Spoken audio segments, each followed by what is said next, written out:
basketball.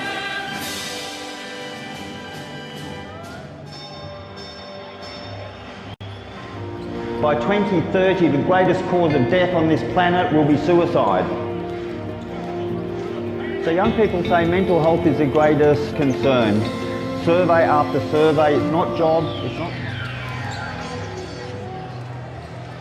Hello and welcome to the West Coast Classic Grand Final. 10 weeks of basketball, all comes down to this. The global pandemic could not stop basketball in Western Australia. And the future looks very bright here in WA. Welcome to Bendat Basketball Stadium. We're here for the West Coast Classic Men's Grand Final.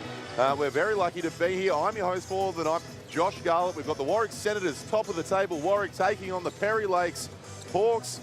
And wow, what a feast of basketball has been already this weekend. We had the Women's Grand Final last night. Well done to Joondalup. We had the semi-finals on Friday. And alongside me to guide us through this absolute clash here on Sunday, the long weekend, I have two very special guests.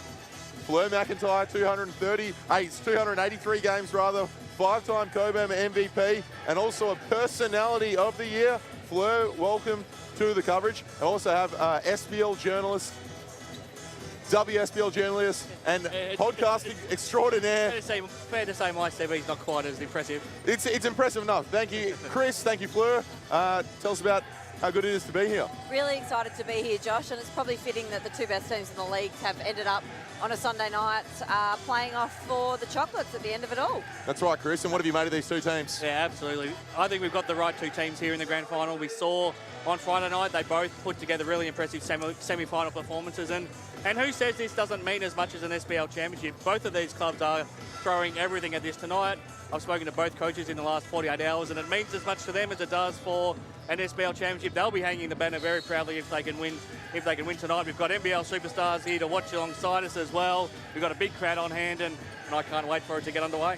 Well, Bryce Cotton has graced us with his presence. Let's hope his citizenship comes through soon. But just taking a look at the Senators' season so far, we spoke about their dominance through this West Coast Classic. 12 wins, one loss. That one loss coming at the hands of the Perry Lakes Hawks. So serendipitous that they made in the grand final. Fleur, you're an assistant coach with the Coburn Cougars men's side. What did you make of the Senators when you played them this year? Look, we obviously got touched up both by Perry Lakes and Warwick during the year. Both teams are really, really physical, great size for Warwick, and they use that size well. They're quite aggressive defensively. They tend to blitz a lot, get after you defensively, and we turned it over a fair bit against them. And then obviously can shoot the ball. You've got two elite scorers in Davis and King, and then Cody Ellis, who's a superb passer as well. And just taking a look.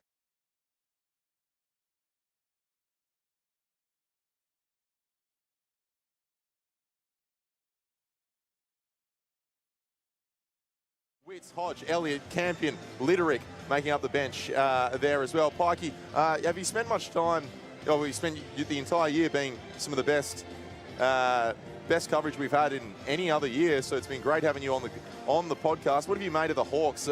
They finished second on the ladder, but why can there be an upset tonight? Because they have such great chemistry. I really like the group that Matt Parsons has put together. They lost some talent from what they would have had for the SBL. Obviously, no Sean Redditch now in this lineup who would have played if it was an SBL season. No imports either, but they've got such strong leadership with Ben Purser, Rob Kassir and Ryan Smith. And then the next tier, you have a look there, Mitch Clark, Bailey Cole, Cooper Hamilton. They've all taken the next jump, and they've got some exciting teenagers that have played some really, really impressive cameo roles too. That's right. We have some great youngsters coming through, getting a chance for opportunity here in this West Coast Classic. You spoke about some of the stars from the Hawks. 327 games to Ben Purser, but he still averaged 16, 5 and 4. But on the other side, we spoke earlier about here we have the graphic right in front of us. The Perry Lakes Hawks are the most winningest team in the competition. 6 titles, 9 grand finals. The Senators haven't won anything yet. So Mike Ellis spoke earlier in the week about this West Coast Classic potentially launching them into a better time for the club. What do you think this could do for them? Oh, look, I think it's a huge opportunity for them. And as Chris said earlier, Doesn't matter that it's not a full SBL season. Everyone wants to win it tonight. Before we finish, though, just on that graphic, Josh, I noticed that you're front and centre in that championship photo. Oh, thanks a lot, guys. I've been asked by the guys in just to my right to point that out to the crew we used tonight. The best hair in the SBL. That's right, and no minutes played in that grand final. Also, key to point out, Pikey, just before we go, you were the best performer on the bench that night, though. That's right, best towel waver. From the Senators, Pikey, they've got an absolutely stacked lineup. Who intrigues you the most in this matchup? I'm really excited to see what Warwick can deliver. We saw him Friday night, both ends of the floor, his athleticism and his timing to get in the passing lanes, to block that shot that he did on Andrew Ferguson, but to also his passing, his shooting, every part of his game has improved. I'm so excited to see what he can do now on the big stage, where this can set him up for a really big NBL season to come. So NBL clubs touching a lot of these teams, whether it's Wani Swaka, current Wildcat young gun, or Cody Ellis, 5 years in the NBL, Ben Purser even with the league, but we're underway here. Mitch Clark with the ball, so the Hawks will get the first shot here. Guarded by Swaka. Paul Monroe was so effective on Friday night in the semi-final. His defensive effort as Kasia, the co-captain, goes straight past him. There's an open look for Purser. That one rims out. Good look for Purser early, but I think, you know, the scout is on Purser. If you're going to give something up, it's probably going to be the 3 against him. Pound for pound, probably the strongest player going around right now on the West Coast Classic. So Ellis finds Swaka. Justin King out there, the one change to the starting lineup is Ellis looking for the reversal. Good pressure from Kasia. Persistence from Ellis, but just can't get it to drop. The Hawks are downhill. You mentioned Justin King, Josh. He's had a tough week. He got a bit of food poisoning late in the week, which is why he couldn't start the game on Friday night. Mike Ellis wasn't sure if he'd be able to play at all, but Justin left it up to Mike and said, look, I'm available if you want to use me. So he used him in some short spurts, and he still played a good role, but expect a lot more out of him tonight now that he's feeling a lot better. Kasia in the corner. That one's rattling down and manages to drop. Rob Kasia, not a traditionally great three-point shooter, but on target so far as Davis has it. Rowe guarded by Kasia, and he gets the steal again, always on the prowl.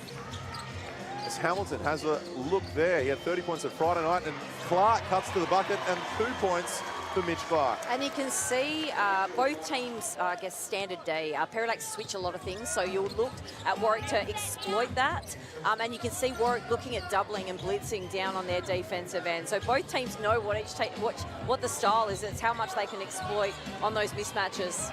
Quick spin baseline from Cody Ellis. That can't drop. Swaka with a huge offensive rebound, and that one can't drop. Still to hit the scoreboard, the Senators. This is the danger for me. The Senators on the big stage, knowing that all the pressure's on them, knowing that it's time for them to start winning something. This was a danger that they came out a little bit nervous against the Perry Lakes team that had nothing to lose and were playing fearless, and that's the way this game has started. And that a no call from the ref right in front of us. Cody Ellis thought it was a charge, and Bailey Cole-Heath goes straight to the bucket and goes over the top of Corbin Rowe. Rowe quickly down the other end, and Davis finishes, but again, still no field goal for the Senators. Quickly on Caleb Davis. Had a fantastic tournament. There's absolute stars in this team, but he's really leading the way with 20 points per game and 9 rebounds. Yeah, he's had an outstanding year, and I think that he'll have to, again, great shooter, really, really good in exploiting the mismatches, and you can see they fed him down low there. Hopefully he can finish here to get Warwick on the board. His improvements really come. We've always known how good of a shooter he is. Now he's had to play the genuine big. His rebounding, his defense is the thing that's taken him to the next level this season, and then at the offensive end, he's just continued to do what he's always done. And he moved back to Perth after a stint in Adelaide, played 4 games for the 36ers. As Purser goes downhill straight past Davis, as I'm giving him a G up. And then Purser on the board now, 9-1. Davis, an open look, very good three-point shooter. That one falls short, but Swaka again with the offensive rebound. I think we're seeing that this Perry Lakes team has played a grand final only 2 years ago. Ben Purser was grand final MVP. They're showing that experience against the Senators team that clearly is a little bit nervous. And this will be the challenge for me, whether Warwick can stand up to Perry Lakes' physicality. They are very, very physical.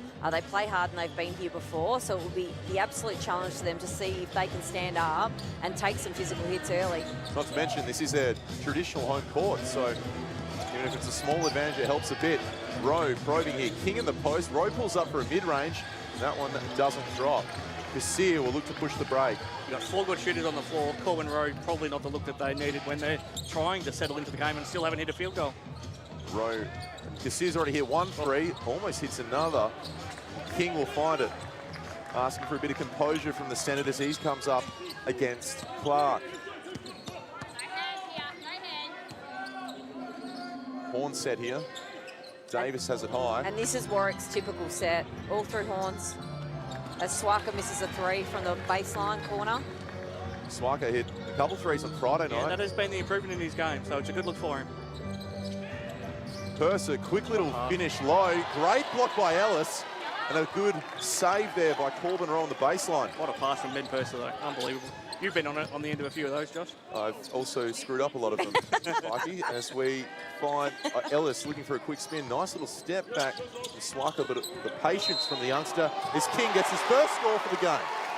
That's what the first score for the team. That's what they needed. That'll settle them down. Potential three-point play will get them back into this game. And Ellis actually leads his team in assists as well. Great vision. Obviously, a big wing, which is fairly handy. And again, they've got to be able to exploit Perry Lakes on those mismatches or when they're playing behind. That's right, Ellis only averaging 15 points per game, but there is a great spread of shooters. It's crazy to think there's 6 players averaging double digits on this team. Both teams running horn sets here as we open up in the first quarter. Purser sets a screen for Casilla. Cooper looking for the back door. The youngster had 30 points on Friday. Bailey had 6 threes last week and now a triple here early. Yeah, continuing on from Friday night where he shot the Hawks into this grand final. That's right. And I would like to think that we probably played him into form in the week before when he went 6 of 8. That's right. Well, I'm sure Parsons is coaching, thanking you for that. It's Davis, a nice little post pull up, and Clark will look to go downhill. There's 2-on-1 here, but the Senators have really raced back. Cole Heath puts up another one, feeling confident, the youngster, but King and Clark chasing it like a madman, but he's hit the sideline and will go the Senators' way. That's the desperation, that's the hunger, and I guess the physicality that this Perry Lakes team plays with there.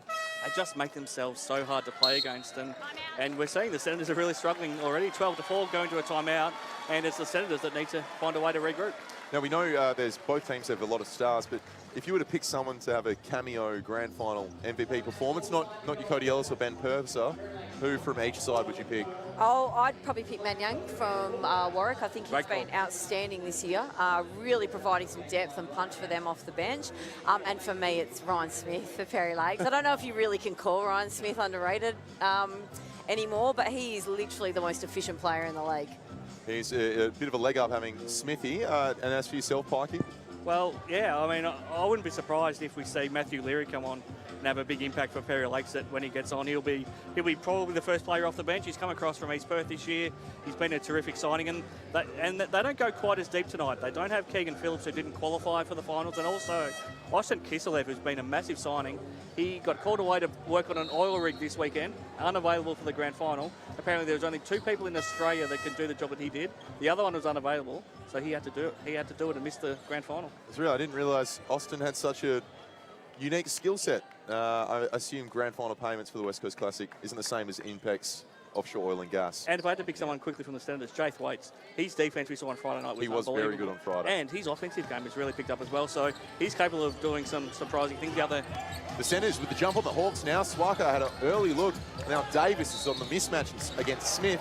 There's the foul on the post, and they'll go baseline.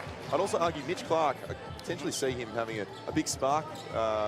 Probably not really known nationally. Maybe this could be a bit more exposure for the youngster. Always thought he's got the potential to at least be a development player at NBL level. I know Matt Parsons is very high on him. That's why he's been a starter on this team for 3 years now, and he's only probably 21 years of age. So Davis just knocks down a wide open 3. That's the Senators' play, lulling their opponents to sleep on that baseline as Purser pulls up for a mid-range, and that one rims out. King with a strong rebound under the ring.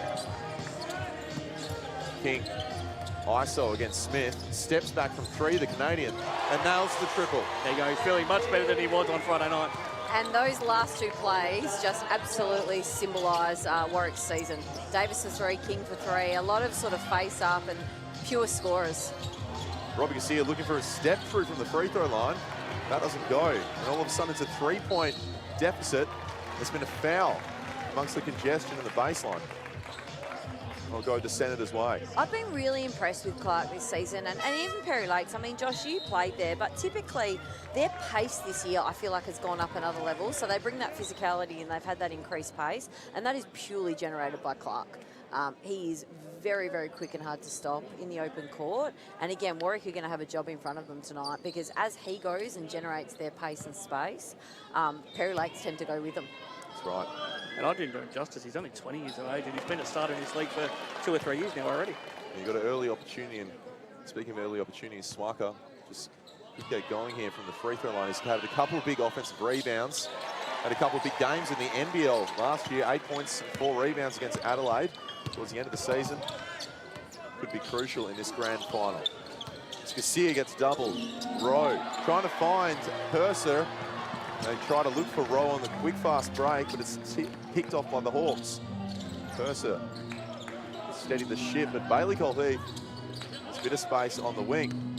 Ryan Smith to the back door, a lovely little backdoor play between Smith and Purser. Ben Purser having an absolute ball out there. I mean, the passes he's dishing out, I would just love to play alongside that guy. King on the wing. Colheath did well to get a hand to it. Will stay the Senators' way, and defensive specialist Jay Thwaites will come in for the Senators, while Matt Leary gives Rob Garcia a break. And both of these guys are very, very impressive athletes as well. So again, you're just adding athletic scoring and defense when they both walk on court. You're right, I didn't know Jay had it in him, but we saw him go down a massive dunk in that game against Coburn. I didn't know he had it in him, but that was probably the biggest dunk we've seen almost this whole West Coast Classic. There are a few dunks in that game at Coburn. Thanks for bringing that up, Chris. Thwaites with the foul on Clark. Swaka just a little wayward on that shot. It was still a pretty good pull-up. 4 points difference with 4 minutes remaining. This is the contest we wanted here for the grand final. We've got a new sellout here, only 1,000 allowed with coronavirus protocols. As Cole tries to set the terror, Purser in the corner, puts up a 3. He's already hit 1, make that 2. Ben Purser having an early impact in this grand final. Best player on the floor right now by an absolute mile. He's passing, he's shooting, everything he's doing is coming to gold. And he's been here many times before. Absolutely. He knows what he's doing. Swaka stepping through. They pulled the charge. Ryan Smith stepping up and drawing the charge. Swaka got past Colheath, but Ryan Smith stepping out of the charge circle just in time. It's probably better to ask Fleur this than you, Josh. For sure. When you've been on the big stage before and you've played great grand finals before personally, how much does that help when you get to another grand final? Oh, look, I think definitely. I mean, I can't speak because I lost about 5 game threes to Casey Milo and the Mandurah Magic to make, but again, you know, but look, definitely. I think absolutely. Just, you've been there before, you know what it's about. And Ben Purser has done this many, many times and led this team many, many times. Clark goes against Swaka. Nice little spin in the lane. Doesn't drop, and frustration from Wani Swaka after fouls picked up. It's frustrating for the whole Senators because they've played almost perfect basketball this whole West Coast Classic. And now all of a sudden they get to a grand final and things aren't going their way. It's going to be fascinating to see if they can adjust. Wani Swaka will head to the bench. This is his second foul. That's where the frustration comes from. Corbin Rowe coming on. And I think for me at the moment, watching Warwick, is the ball's not moving a lot. It's sort of sticking. And again, all year, that's been their bread and butter, guys facing up and hitting threes. But for me right now, I think I'd like to see a little bit more off-ball action, ball getting moved, go inside, outside, rather than just sort of going face-up games. It's not working very well against Perry Lakes right now. Get the ball moving. That's the call from Fleur. As they stick with the horns, Rowe finds an opening. Davis fakes Hamilton. That one just rims out. So a decent look there from Davis. Purser downhill gets enough contact to just get King out of the way and puts that one away. And he is absolutely dominating this game at the moment. King, nice little pull-up. I think it's almost at a point where the Senators have to put someone on Ben and just get the ball out of his hands. Don't allow him to create, because right now they're going to lose this game if Ben Purser can continue to do what he's doing. Purser guarded by Thwaites. Thwaites could be the man to do it. He could be the guy to shut him down. That's right. He did a great job at Eisenbarger on Friday night. It was given a great shout out by Coach Ellis. And there's another person, your prediction, Fleur, Norm Agnac, have an impact here in the grand final. Amazingly talented player. It's amazing he's 10th on that bench when he would be a starter and playing huge minutes, putting up massive numbers on just about any other team in the league. Davis finds Thwaites on the wing. He goes past Smith, not looking for the shot. Passes to Ellis, and that's what you want from your captain. Hitting a three, so damaging from deep. Cody Ellis had 3 crucial threes on Friday night to guarantee the Senators spot in the grand final. The Hawks slowing it down this one. Harry Emerson out there, the youngster for the Hawks. Purser, double. 8 seconds on the shot clock. Imo gets an open look. That one bounces out. It falls into the hands of Hamilton. Hawks get a quick look again. Even when you double team Ben Purser, he still finds a wide open three-point shooter. I actually really like that though, the double, especially the impact he's had now in this first quarter. I'd be doubling him to probably some of their lesser lights and making them beat us. As we see, my man Manyang. Your man Manyang. A huge shot from Manyang, not afraid to put it up. 17 points per game. Purser, a lot of contact from Rowe. He wanted the charge. He managed to make a drop. Ben Purser, 6 points the difference with 1:30 left in this first quarter. And it's not Warwick's style. They play up and in, they get it, but you can see right now, Hawks are slipping everything. Purser is absolutely having a field day. I think, again, they've got to do a better job of maybe just taking a step, packing it a little bit, taking away those easy lanes that they're getting in those kick-outs. Big job for the youngster Emerson against Rowe. Horns again. Davis finds Thwaites. He pulls up for a deep 2, and that one drops. Great shot there from Jay Thwaites. Much better ball movement the last couple of possessions. You know, they're still on their sets, but at least the ball's moving. Purser just pulls up in front of Davis. He's already hit 2 threes, tries a third. And there's a foul on the rebound, and it will go the Senators' way. They're in foul trouble, so there'll be 2 shots as Ash Litterick checks in. The centre. Probably only true centre from this Senators lineup. Very athletic. An important player, as we talked about on Friday night, probably more so against that twin tower duo from the Lightning. But tonight he can give the Senators a bit of extra size against the Hawks team that really doesn't have a genuine big at all on their squad. Be interesting to see who he guards here right now. I mean, typically he's probably going to have to go to Purser as the 5 on the floor, but I'm not sure that's a great matchup. No, you wouldn't think he's nimble enough. No, they might have to make some changes there. Or perhaps they'll come back to a zone coming out of this. That's potentially why this isn't a great matchup for the Senators. They've got a couple of good bigs, but the Hawks don't have a big, so while you can get an advantage potentially on the glass, when the ball's moving around, potentially it's a big advantage for the Hawks to make the most of the less nimble Senators, especially in this lineup with both Manyang and Thwaites out there at the same time. They trail by as many as 10. It's now just 2 points as Purser fakes the handoff, dishes back out to Casilla. He finds some space, not much at all, manages to drop. Fantastic finish there by co-captain Casilla. Well, Josh, we keep talking about how well the Hawks are playing, but the Senators have got themselves right back into this game. I was about to say, Pikey, as Cody Ellis heads to the free throw line, knocks it down, brings it to 2. Very much still a ball game. And they can score so quickly as well. You know, it wouldn't surprise me if it jumps out to 10 the other way quickly. 37 seconds. Rowe guarded by Clark.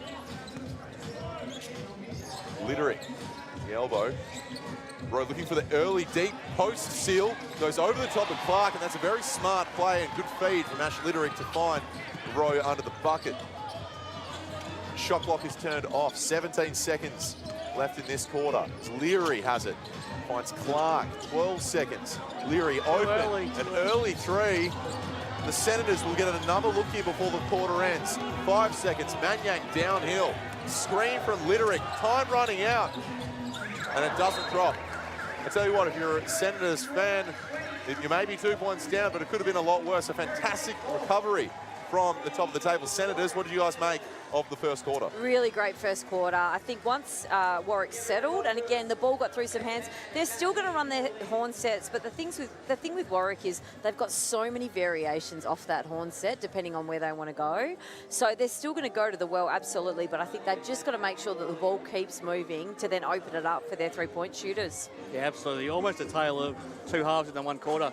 Perry Lakes dominated early, and we saw the Senators were a little bit nervous on this grand final stage for the first time, but you're exactly right, Flair. Once they settled, once they got into their usual offence, they started to get things happening, and I think they go into quarter time feeling a little bit better, given they now have the momentum, and the Hawks really escaped a bit of jail there on that last play. Took that shot too early. They should have held it for the last shot of the game. They gave Maniang a terrific look. If that had to put the Senators up in front at quarter time, this really would be momentum for Warwick. But as it is, I think they still should be feeling probably the better of the two teams right now. 24-22. We have the stats men coming over here to hand us the quarter time stats. And you guys spoke to Ben Purser having a pretty good start to the game. Well, right now, he's got 9 points, 5 rebounds, 4 assists. So good start for Ben Purser. On the other side of the court, 5 points to Cody Ellis, the captain, 5 points, 2 rebounds to Justin King. Guys, anything jump out from you from the stats so far? Nothing so. I mean, it's pretty even, as the score indicates at the moment. I think, again, early, it's probably a promising sign that Warwick were able to distribute their points and work their way back into it. For me, at the moment, and we've spoken about it, everything's going through Purser. So I'd probably be making some adjustments on that if I was Ellis and forcing someone else from Perry Lakes right now to beat me. Absolutely. And to me, this game is always going to come down to who could lead their team better, Ben Purser or Cody Ellis. Neither of them come off the court, yet I wouldn't be surprised if both of them end up playing 40 minutes. We talked at the start of this broadcast about how this means the world to both clubs. For Ben Purser or Cody Ellis to lead their clubs to a championship, it means everything. That they bleed for their clubs. Ben Purser is Perry Lakes through and through, and Cody Ellis is a Senator through and through, as is his whole family.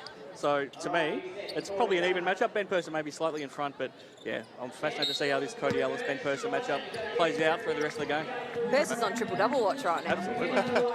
Well, that matchup worth the price of entry, but there's a lot of other stars out here as well, as Literick has it high. Maniang also back out there for the Senators. Rowe finds it open, Maniang. He goes for the reverse on a great pass from Rowe, but a great finish from Maniang. And actually, as I speak, Cody is off for a quick rest right now. So 24 apiece. Open Ryan Smith, the backdoor play. Maniang challenged, but a clever little 1-2-3 between Cassia, Purser, and that's probably the fourth back cut for Perry Lakes right now. They make a living out of it. Again, I think you've got to probably adjust here in the half-court defence if you're Warwick. Ash Literick getting it deep early steal. That's a potential real advantage, as we talked about. Rob Kassir matched up on Ash Literick. If you've got that matchup, go to Ash Literick every single time. He's what, 4 or 5 inches bigger than him. He's bigger, stronger. That's a real chance for the Senators to do something they don't really do. They never really go to the post, but in this matchup tonight, it might be something they can do a little bit differently. And he's been hampered by a knee injury this season, but he's so effective. He's so mobile for a centre, so strong. Could be the difference in this one. And sort of that unsung hero, sets some great screens, great rebounder, plays that sort of glue role to perfection with his stars around him. Leary still out there for the Hawks. Literick knocking down both his free throws. Bit of a shake from Cassia, finds some space, but off for Purser. He pulls up mid-range, and a great drop there from Ben Purser, up to 11 points in this grand final. He's just feeling on top of his game right now. You can see it, playing with such confidence. At the halfway point, I thought he was my MVP of the league. He's still got to be one of the top candidates for that award if we end up awarding such a thing for the West Coast Classic. And have a look tonight. He's clearly been the best player so far in this game. Literick guarded by Cole, so he's come out to play centre against Literick. He finds the space, the double drops. There's a fumble for Maniang, and Rowe steps through a lovely Euro step, and a great finish on the reverse side. Cody Ellis will check back into the game as Mitch Clark picks up his dribble. As it fakes up, goes at the ring. Wow. And a high finish as Maniang threatened to block that out of this stadium. Well, he couldn't do better defense if you're Maniang to help defense, and he's going to block most people on that shot, but Ben Purser just got that little bit of clever touch that it's really tough to block his shot. Rowe finds Thwaites. I think he might have been looking for Maniang. Literick finds the space and a lovely little pull up in the lane. The mobility of the big man on show. Clark downhill against Rowe. Rowe good to stay in front. Purser in the corner. That one rims out. Rowe, a huge defensive rebound. 30 apiece. This one is a barn burner that we hoped. Rowe crossing. Maniang open, contested three. And Davis did well to get space on the smaller Clark. There'll be a baseline ball from that foul on the rebound. And I felt like that was a better closeout from Davis down there. Again, like I know Purser's hit a couple, but what do you pick your poison? What do you want? Do you want Purser going, and do you want to bite it and let him go to the rim? So again, you've got to be a little bit smarter. I don't think Mike Ellis was particularly happy on that last play when Davis bit at that little shot fake and allowed Purser to go right all the way to the rim. Swiker back out there, carrying those 2 fouls for the Senators, the young Wildcat. Cole, bit of a mismatch on Ellis, and there's a foul there on the former Illawarra Hawk, Sydney King. So there was the mismatch that Cole was brought out there for, and now he finds himself on Cody Ellis. A great steal there from Rockers here. Manyang in hot pursuit, but uses his body well to finish off that in traffic. Second one of those Robbie's pulled off tonight. Caleb Davis was the first one he pulled it off. Keep your eye on it. It's the old Damien Martin play. He obviously learned some tricks when he was with him at the Wildcats. That's right. Robbie Sears many times he fell in the play with the Wildcats. The step back, not there for Ellis. The double comes on Davis. He's into a corner, but Manyang does really well to slam home the contested dunk there under the ring. Great patience by Davis there, playing out of the double team. Smith just pulls up in transition. Cole's fouled on the rebound. It looks like there was a bit of contact either way, but in the end, Ellis just lifted Cole from his feet, and the refs foul against the Senators. It's interesting, actually. Limited minute, they're sharing the minutes well, despite it obviously being a grand final. King averaging 22 points per game, but he has spent a fair bit of time on the bench. Maybe still feeling the effects of that food poisoning. Oh. Rowe trying to bait the push off as Clark nails the triple. 3 points the difference now. We've seen a lot let go. We've seen a lot of Warwick Senators defenders end up on the floor so far. We saw a fend off there on Corbin Rowe go uncalled. Probably not a bad thing in the grand final. Davis, Swiker gets a run up. Screen from Ellis. He gets the switch. This past Cole, but finds Rowe in the corner for a 3. Smith, amid Clark drops a 3. Rowe drops a 3. It's tit for tat. As Clark finds some space, goes for the over-the-shoulder hook. They called a foul, I believe, against Cole Heath. Probably not a great decision from Mitch Clark there to, on his non-preferred hand with one, he swung his hand in his face, but we see some interaction here which the referees have picked up on. Morgan Hughes just giving a tech foul to Bailey Cole Heath as he approached the coach to be subbed off. We can't hear obviously what he said. Let's listen into the referee if she can enlighten us with just one shot and then the ball down there. Don't really quite know what he said. I assume potentially some audible swearing. Fleur, you bit of a laugh at that? Oh, look, I just, you never know. You never know. I actually thought it was a bench tech because they were warned previously. But obviously Cole said something because he's wandered over to the bench. It was audible language from Cole Heath as he asked for a sub. So that'll be his 3rd foul. Oh, wow. There's Rowe. Probes against Clark. Davis finds the slightest bit of room and puts up a 3. That's an air ball. Smith searching for Perth, but not enough space. Eventually finds him in the corner.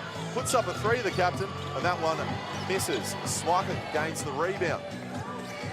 Going through traffic, they don't have the numbers. Davis probing again. There's a scramble, but Purser, it falls in his hand for the steal. Clark steps through the lovely Euro and in the lane, Mitch Clark finishes. This is exhausting. It is. And there's 6 minutes to go in the second quarter. I mean, this is how both teams play, though. I think Warwick generally play a little bit better in the half court because that's been their style. But Perry Lakes all season has just been absolute pace for the majority of games. Almost reinvented themselves a little bit this season.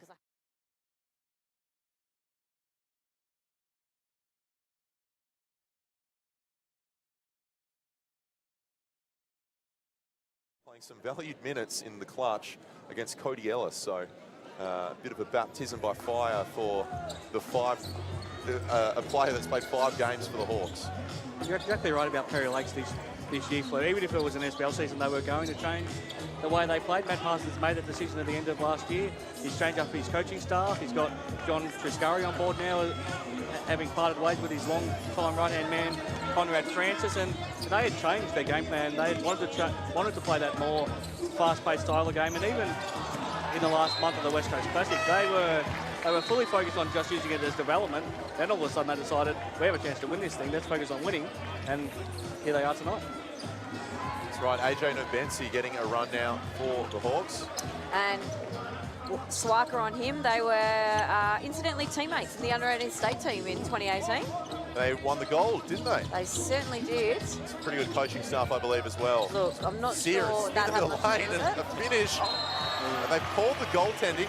Sorry, back to your achievement. Not sure that coaching staff had much to do with it when you had Swarker, Luke Jackson, Luke Travers, AJ, Travis Fee, Connor Mitchton, half the guys running around in the West Coast Classic this year. They were a very, very good team with a lot of talent. Yep, 3 professional athletes and counting. As Swarker guarded by Hamilton back out there.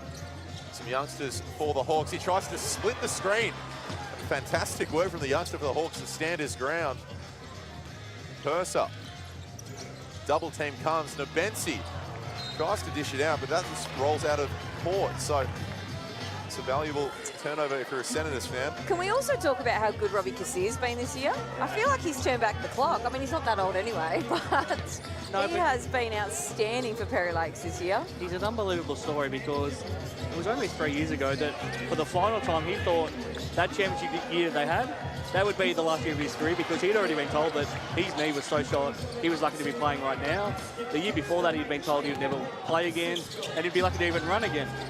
And here we are, 3 years later, and he's playing the best basketball of his life almost. He's been, it's unbelievable to do given the physical ailments that he's battled through. As Swarker goes at the bucket, there's a lot of contact from Kassir. The crowd believes it was the foul. And the young Wildcat can't catch a break so far this grand final. Manyang back out there. And you can see Rowe gesturing to the referee, just indicating that hands are coming down on that, believing that he got a similar call down the other end. This ISO play, Ellis sometimes searches for it high, but King will get the ISO on Kassir.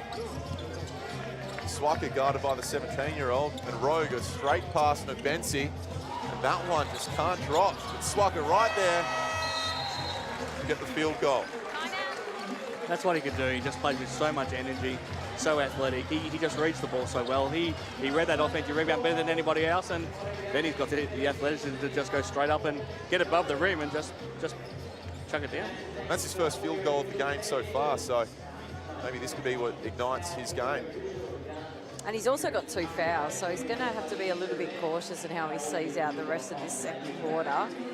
Again, there's a couple of players in foul trouble right now, so that might be a little bit of a ploy from either coach to see if they're going to go at a few guys, see if they can, I guess, further elucidate that foul trouble. Well, especially for the Hawks now with Bailey Cole on 3 fouls. He's the one. He's their only genuine big, really. He's in an ordinary team on an ordinary season. He wouldn't be a big, but on this team, he's their starting 5 when Ben Purser's not their starting 5. So it's a real chance for the Senators to, again, make the most of having Manyang and Ash Liderick out there when you can. And even when they don't, they're still pretty big with Caleb Davis and Cody Ellis and everybody else out there because every one of their players, probably outside of Corbin Rowe, is 6'6" and above. I was about to say, outside of Corbin Rowe, even Rowe himself is about 6'2". He's a bigger guard, very strong.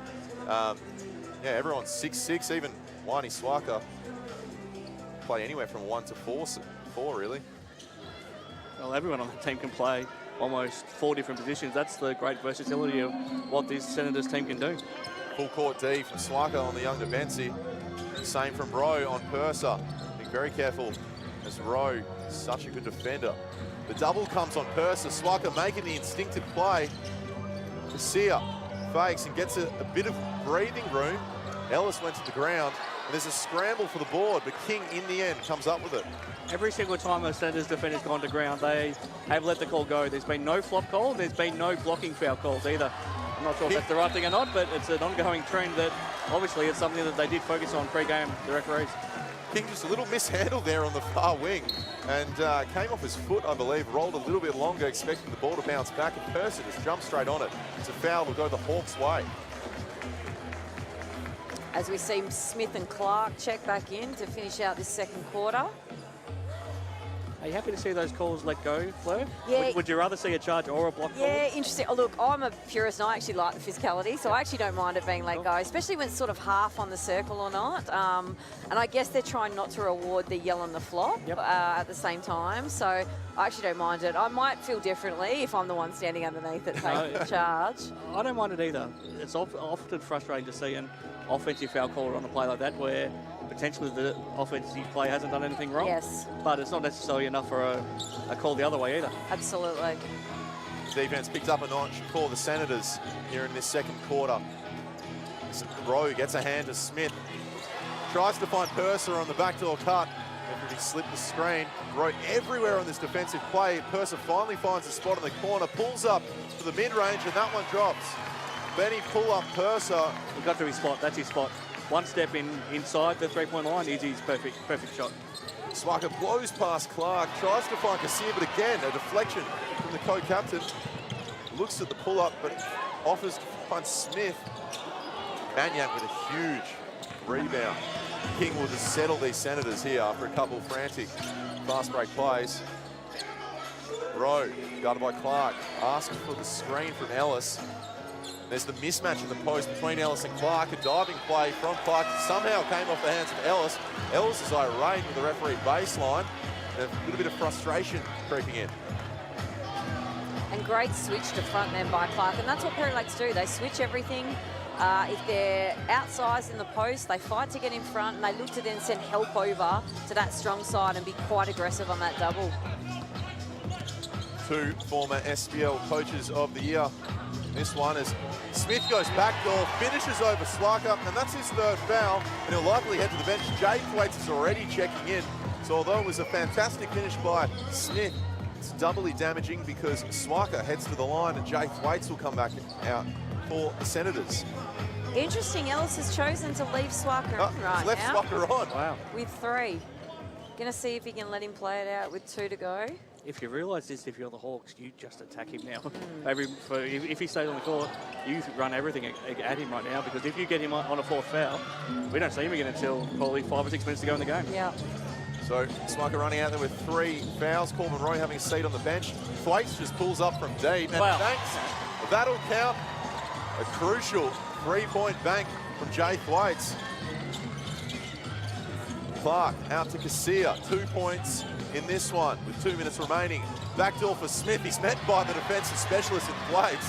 Fantastic defensive play from Jay Thwaites as Swaka weaves through the Hawks. King in the corner, guarded by Leary back out there. Finds a way past, is met by another. Justin King, all class in traffic. It was a great finish, but up the other end, the defense of Jay Thwaites was just as impressive. Got into the spot, went straight up, and he just left the Hawks offensive play with nowhere to go. That Leary with a quick 3 there with 10 seconds remaining on the shot clock. Was open. Minute 40 here. King will just slow it down. Ellis with the screen. They get the switch.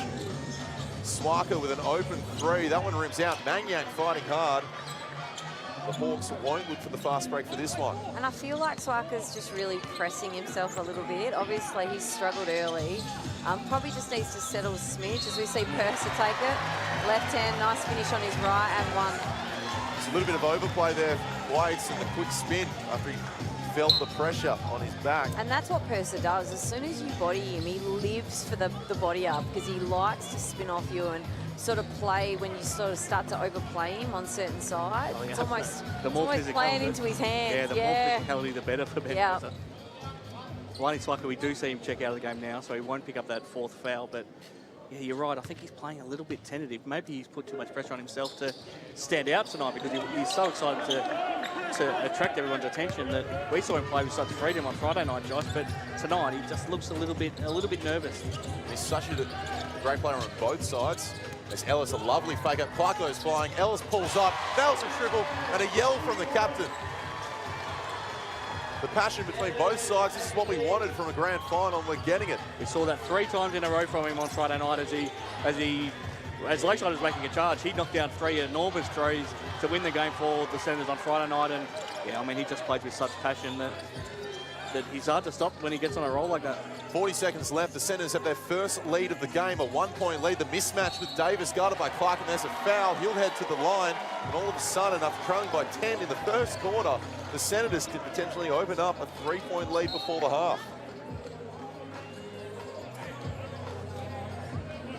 Emerson will come back in to give Clark a break so he doesn't pick up an extra foul before the halftime. And now both point guards, Swarker and Clark, sitting on 3 fouls as we head into the halftime. It's interesting, Fleur, 2 of your proteges and Luke Travers and Wani Swarker both training against Mitch Norton, who's to our left, and Bryce Cotton as point guards, despite being 6'6", 6'7", 6'8", around that size. Best quality training you can get, can't you? Trying to guard the MVP of the NBL, and easily the best player in the NBL, really, chasing Bryce Cotton around all day, every day. Don't need much more cardio. How could you not get better from doing that?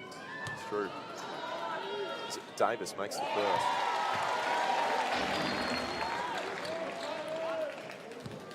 We had Alex Dukas last year, star for Geraldton Buccaneers. He started his career outside of WA with the St. Mary's Gales. Now we have another on show here tonight. Purser gets some space. Oh, there you go. Defensive play by Caleb Davis, picking the movement from the captain from the Hawks and drawing the charge. Persistence pays off. It's probably the 5th time they've attempted that defensive play, and they get the call their way this time. It is something they do pretty well at the Senators. They get in the right positions to take a charge and make sure it's noticed, and it makes a big difference because potentially now they could still get a couple more looks in this first half, and they could open up a handy lead by half-time. Do you think they go for the 2-and-1, Flo? Yeah, I would. 2 for 1? Again, they love guys their guys love to shoot it, so I don't think they'd have any trouble finding someone to get it up early. A couple of youngsters out there currently for the Hawks. Going to have to go quick, though. Davis. We'll see if they go quick. Davis finds Thwaites. Looks like they'll run this one out. Manyang high. Kassir looking for the steal. That'll go against Kassir, and that means Davis again goes to the free throw line. And it's interesting. I felt like early Warwick were getting really caught up in Perry Lake's physicality and calls. And now Perry Lakes are getting called for some fouls heading down this stretch. And you can just see them getting a little bit frustrated as we see another sub rolling in and Kassir heading to the bench. Kassir as well. Yeah. Zach Chair comes out.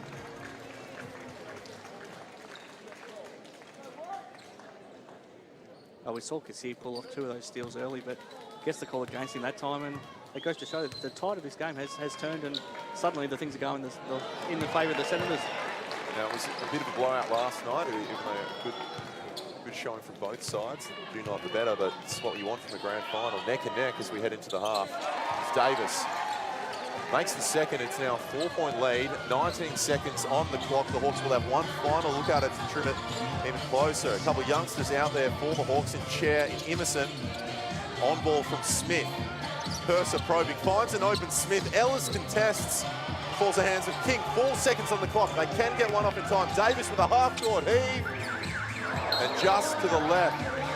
Well, a 10-point deficit in the first quarter is completely wiped away as the Senators now lead by 5 points going into halftime. You can hear the crowd excited for the chance for potentially their first ever piece of silverware since the SBL's inception. Fleur, what have the keys been for you so far this half? Look, I think that Warwick really settled into it and adjusted to Perry Lakes' physicality and defensive intensity. Again, we know that they switched, so they got the ball movement that they wanted. And it also helped that they hit some shots as well. Early on, they couldn't hit anything. So we know that the easiest way is to be able to stretch them to the 3-point line. I also think they did a much better job on Purser in the second half of that second quarter.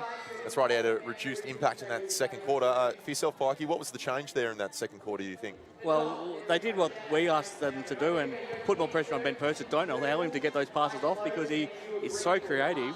He still played well, but he wasn't setting up his teammates as well because they were getting the ball out of his hands. So they were putting a double team to Ben a lot of the time and getting him to catch it in positions where he couldn't potentially be as dangerous. And then his teammates potentially weren't as active as well.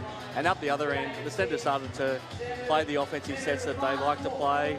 They started to hit some shots and really, they're playing the type of basketball that has got them into this position now to potentially win their first set of set of silverware, and they're starting to knock down their shots, and they're starting to get on top. You have a look at the rebound count, and we knew that the size of the centres could be a big factor, and 26 rebounds to 14, and that's just led to more possessions for the centres and inside as well.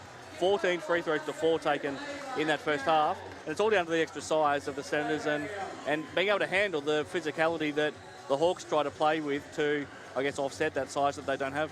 Well, if you look at some of the stats, the ones that stick out to me, obviously Ben Purser, 17 points, 5 rebounds, and you pointed out the deficit in the rebounds, but 7 steals for the Hawks and 10 turnovers from the Senators. So that's something that can be corrected quickly.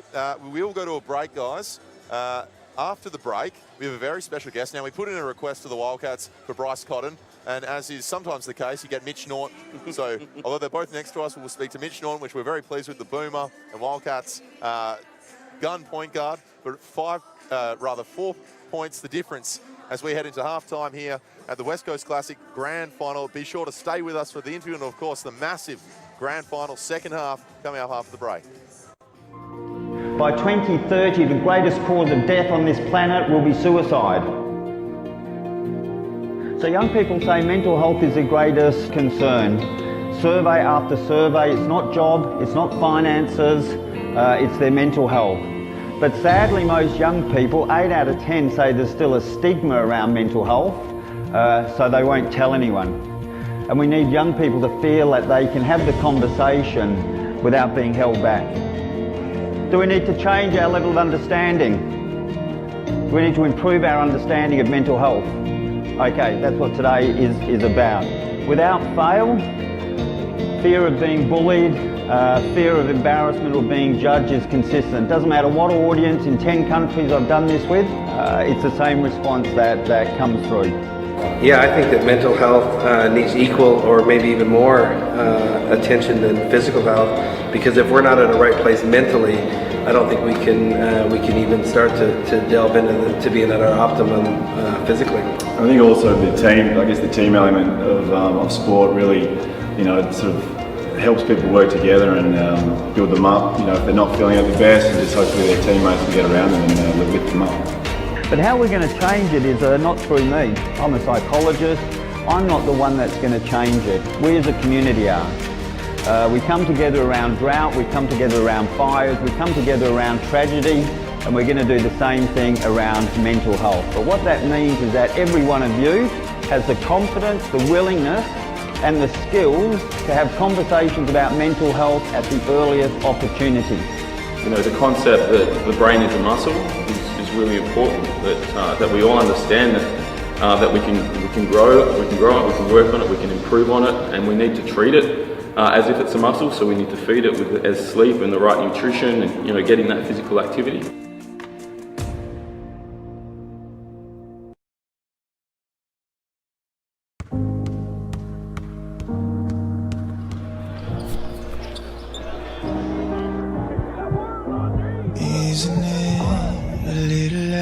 Welcome to the 2019 All-Star Games today. Australia takes on the world. Yeah, I think it should be really fun. The format this year is quite different than they've done it in the past, so I think it should be exciting. It's great to see all the amazing talent that the SBL has to offer in one game, so yeah, I'm really looking forward to it. And obviously, always raising funds for Red Frog Australia is a fantastic initiative. Our youth are our leaders of the future, so for us to be able to raise awareness for that cause is amazing. Makes you want to play hard and raise money for a good cause. I think it's just really cool, the things that they do, and need to support them. Thank you for believing in us, thank you for partnering with us, and thank you for championing the next generation. Let's get some buckets.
The Nato Carnival, it means, well...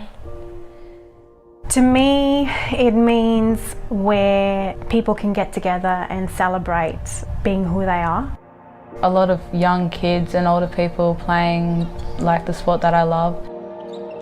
NAIDOC in particular is about acknowledging Aboriginal culture.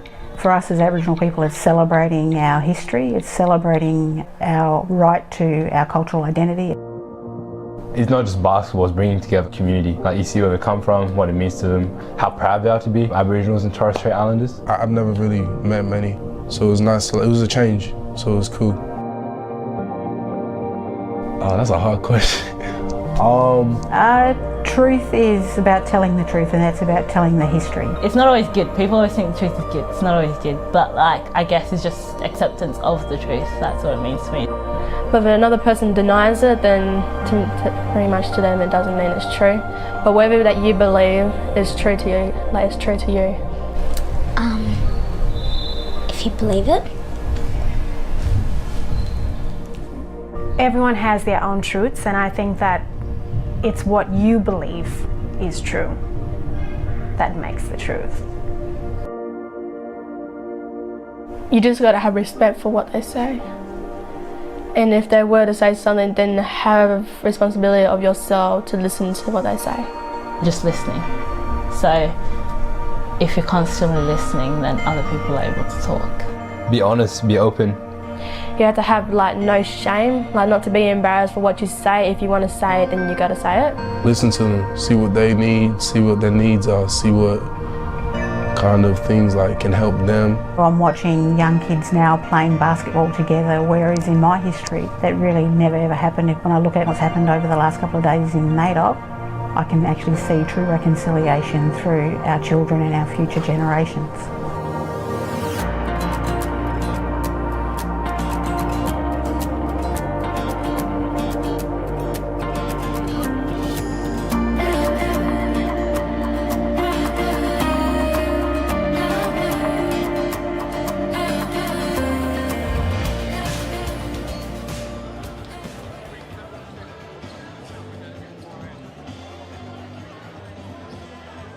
Hello and welcome back to the West Coast Classic Grand Final coverage for the men's competition.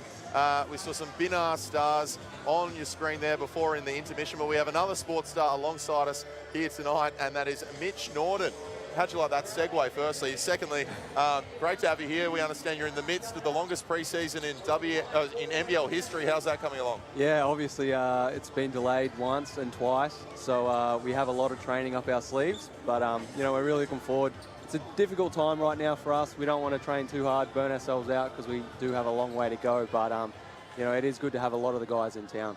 Now, you've got some of your teammates and past teammates on the floor here tonight. What have you made of the game so far? Yeah, I think it's a pretty close game, obviously, and you know, I think the Senators have done a pretty good job to keep this lead. Although Perry Lakes like to play pretty fast, it's a pretty entertaining game. Any of the players that, any of the players that have impressed you so far that you necessarily haven't seen much of?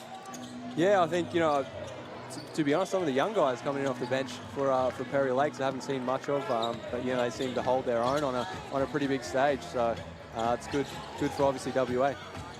Mitch, I noticed that you are nursing a slight thumb injury there.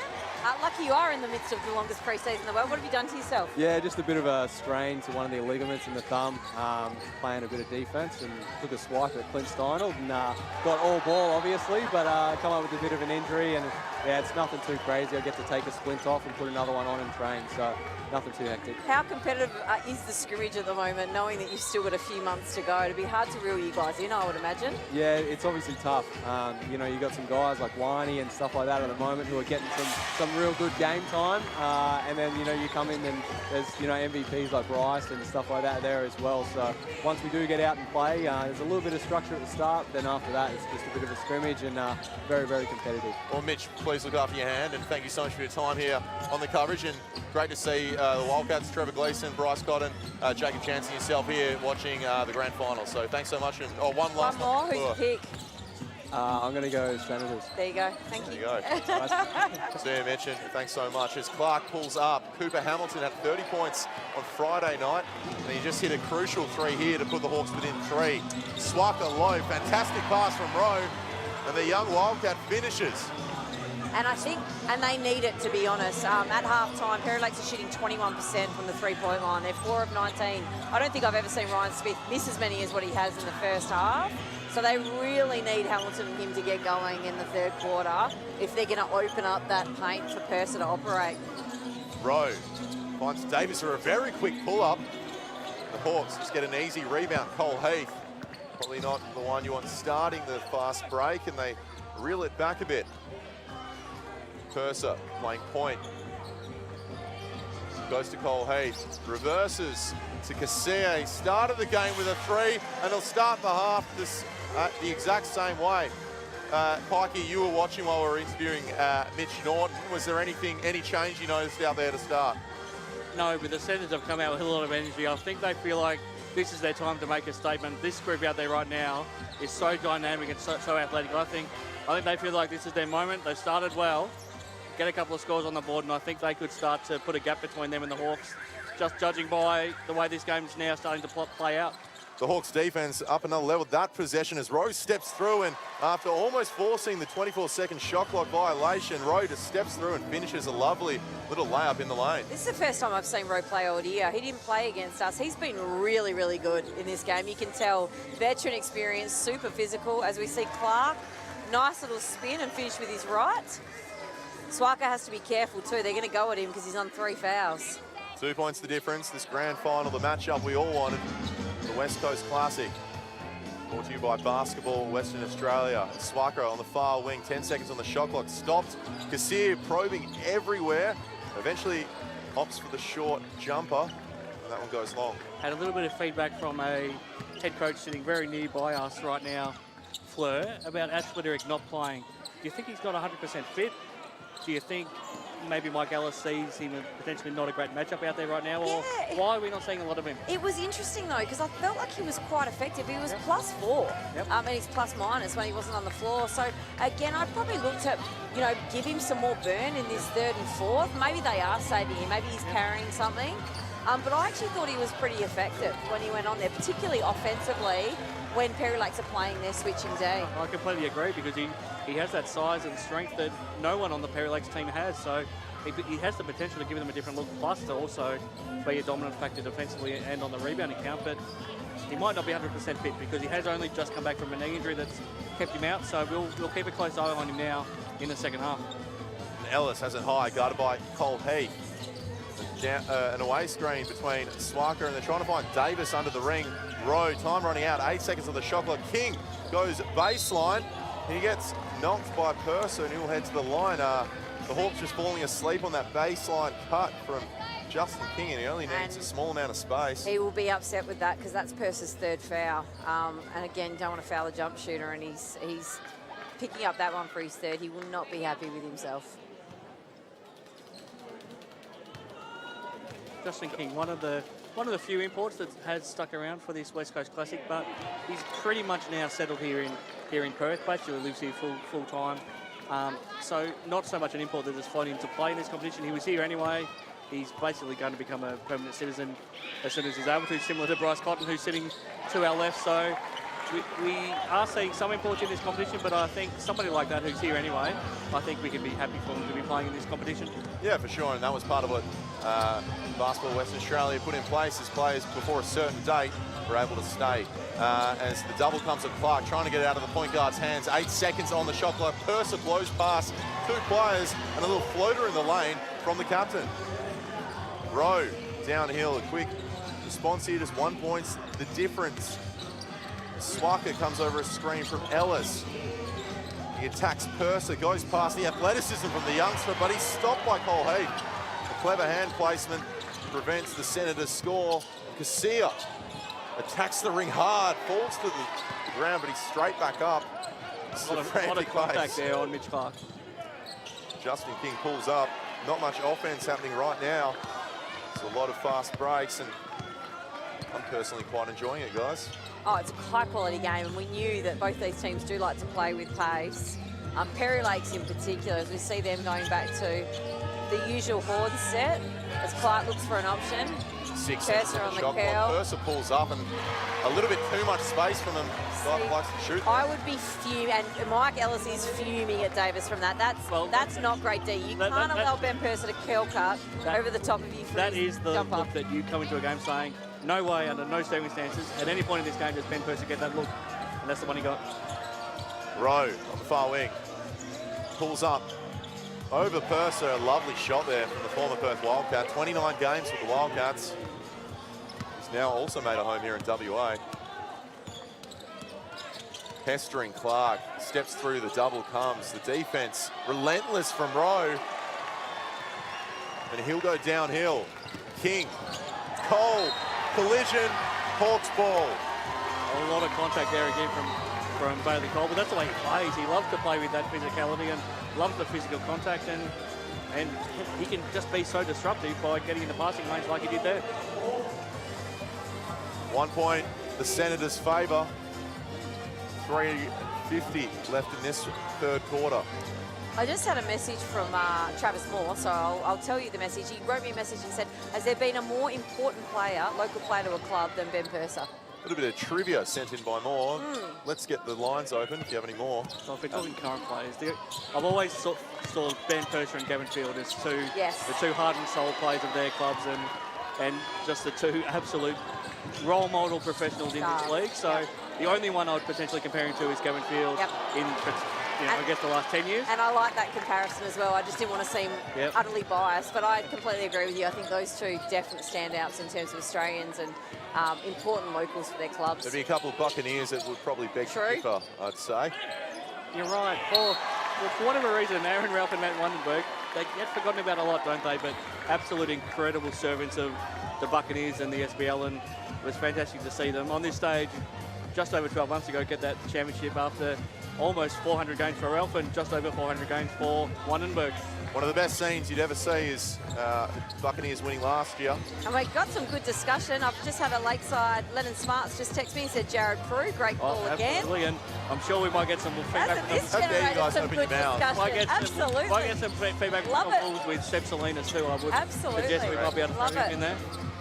Love Clark, again guarded so closely by Rowe. Smith finds an opening, and that one falls short. Not Smith's night shooting, and Corbin Rowe wide open. And a 3-point lead to the Senators. The crowd's up and about here. To think, 10 weeks ago, we potentially wouldn't have had even a season. All of a sudden, we could have packed crowd as Rowe hunts the ball, and again, an open look, but Purser's in pursuit. Corbin Rowe. Back-to-back open layups for Corbin Rowe. This is exactly what we saw them do to the Lightning on Friday night.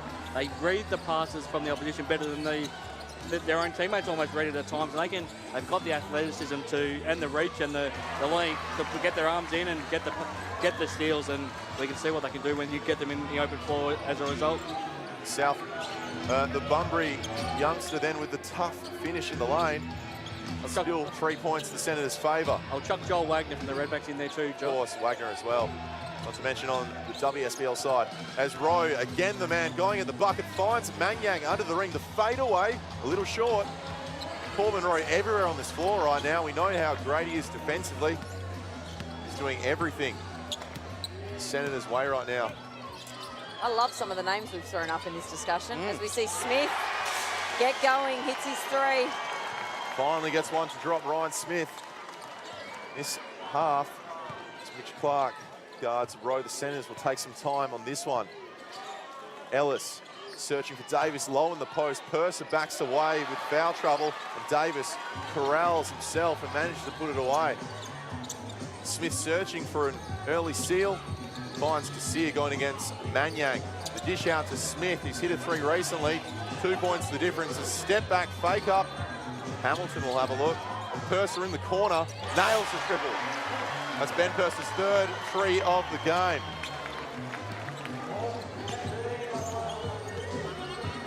Rowe, guarded by Ellis. Thwaites in the corner. Shot looked good, but it's a little long. strong foul from Rowan, maybe even a clever foul if you're a Senators fan. Potentially unsportsmanlike, isn't it? It's got to be right on the border. 0. No? They've called a blocking foul. Had to be close. Sorry? Had to be close to unsportsmanlike. I'd say it's, teetering on the edge. I don't know. It was a fair bit of contact, but in saying that, it looks like he was just trying to slow the play because they didn't have the numbers. Well, that's what makes it unsportsmanlike, doesn't it? Correct, but I mean, it's all subjective, isn't it, Pikey? Did Clark put some mustard on it just to make sure? But yeah, maybe. Potentially. There are a couple of snipers in this building, Fleur, so be careful. 24 seconds, 15 seconds on the shot clock. The Hawks will try and get one more good look. As Leary wide open, Mangyang a great contest, but falls in the hands of Smith. He's fouled. He'll head to the line. So the Hawks, all of a sudden, pushing out to a potentially 3-point lead. There's been such a shift this entire game. Interesting as well that neither team have ventured into team fouls this quarter. I feel like this quarter's gone on very, very quickly. It's flown by. No team fouls. It's been a lightning quarter. Both teams have played with unbelievable pace, with Clark and Rowe absolutely pushing the tempo. That's been a fascinating matchup, isn't it? Almost the old master against the new generation of a point guard, and it's been a fascinating battle because I think Mitch Clark has the potential to have done in his career what Corbin Rowe's already done, and Corbin's not ready to give it up just yet. There's an offensive rebound from Robbie Garcia. There's a bit of a fumble from the Senators, and the Hawks will get another look out with 7 seconds on the clock. A fade away from Purser, and that doesn't drop. The Senators will get a half-court heave. Davis gets more than a half-court, but not in time. He made it. To rub salt in the wound, Davis's deep three does drop. They would put him ahead, but at this stage, heading into the final quarter, 2 points the Hawks' favour. Guys, what adjustments did you see? What do you think needs to happen for both teams in this final quarter? I'd actually like to see a change-up on who's guarding Purser at the moment. Again, I think that... He took back over the game. Yeah, and I think, I think that probably Davis isn't a great matchup for him at the moment. I'd like to maybe see them go something a little bit different. Whether they go small and put a roll on him and a little bit of physicality and send a double, I'm not sure. But he definitely got going again in that quarter. So if I was Ellis, that would be my primary focus on my defensive matchups and adjustments. Well, and potentially try to go big if you're the Senators. If Ash Litterick's available to play and Norm Manniang is right, go big, go extra big against the Hawks because there's not a lot of size on this Perry Lakes team. That'll force Purser to have to play on a guy who's significantly bigger than him, and I'll have to go back to Bailey Cole as well. It's potentially an area that the Senators haven't had to use all season long because everything else they've been doing has been working so well, but this could be a time with the championship on the line, you try to do something different because right now, I just get the feeling with Ben Purser doing what he's doing, they're just going to be able to come up with enough. If the Senators don't do something different, the Hawks are going to be able to continue to be in this position that they are. Well, 24 points to Purser along with 7 points, 7 rebounds, 12 to Cooper Hamilton. No, so 12 to Ryan Smith rather. Robert Garcia also with 12 and 3 steals. Heading to the Senators' way, 15 to Corbin Rowe. He came alive in that quarter. 15, 6 assists, 6 rebounds, and I dare say to have a couple more steals than just one. It felt that way anyway. 12 points to Caleb Davis and 8 to Cody Ellis. Obviously, Wani Swaka carrying those 3 fouls. The one team that beat the Senators this year was back in round 1. It was the Hawks by 2 points. The one team to beat the Hawks this year.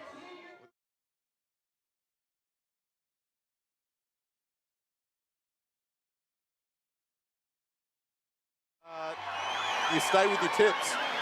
I'm going to stay with... I thought Warwick at the start, so I'm going to stay with them. I think the Senators do just because of the amount of firepower they've got and just because I wouldn't want to be in their shoes and feel as disappointed as they would if they lose. I think they have a lot more to lose in terms of putting everything into this competition. But just a couple of quick things. I mean, you have a look at the plus-minus. Wani Swaka has really struggled tonight, and they've been minus 14 with him on the floor. And Jay Thwaites, I would be going with Jay Thwaites now for a significant period. They're plus 10 with him on the floor, but Ben Purser is the difference. Speaking of the difference, Norm Mangang, you spoke to him potentially being the difference at the start of the game, Fleur, and a massive deep 3 in the clutch in this 4th quarter. And also, sorry Josh, as I spoke about, they've gone big. They've gone Manniang and Litterick to start this 4th quarter. Smith, contested by Thwaites. That one doesn't drop, and the Senators have taken the lead. Manniang Leary is in pursuit. Swaka to Davis. Two centres out there for both sides. Such a size advantage for the Senators. Every single position on the court, they've got 1, 2, 3 inches on their opponent. And that's 4 on Ben Purser right now, and he's played every single second of this game.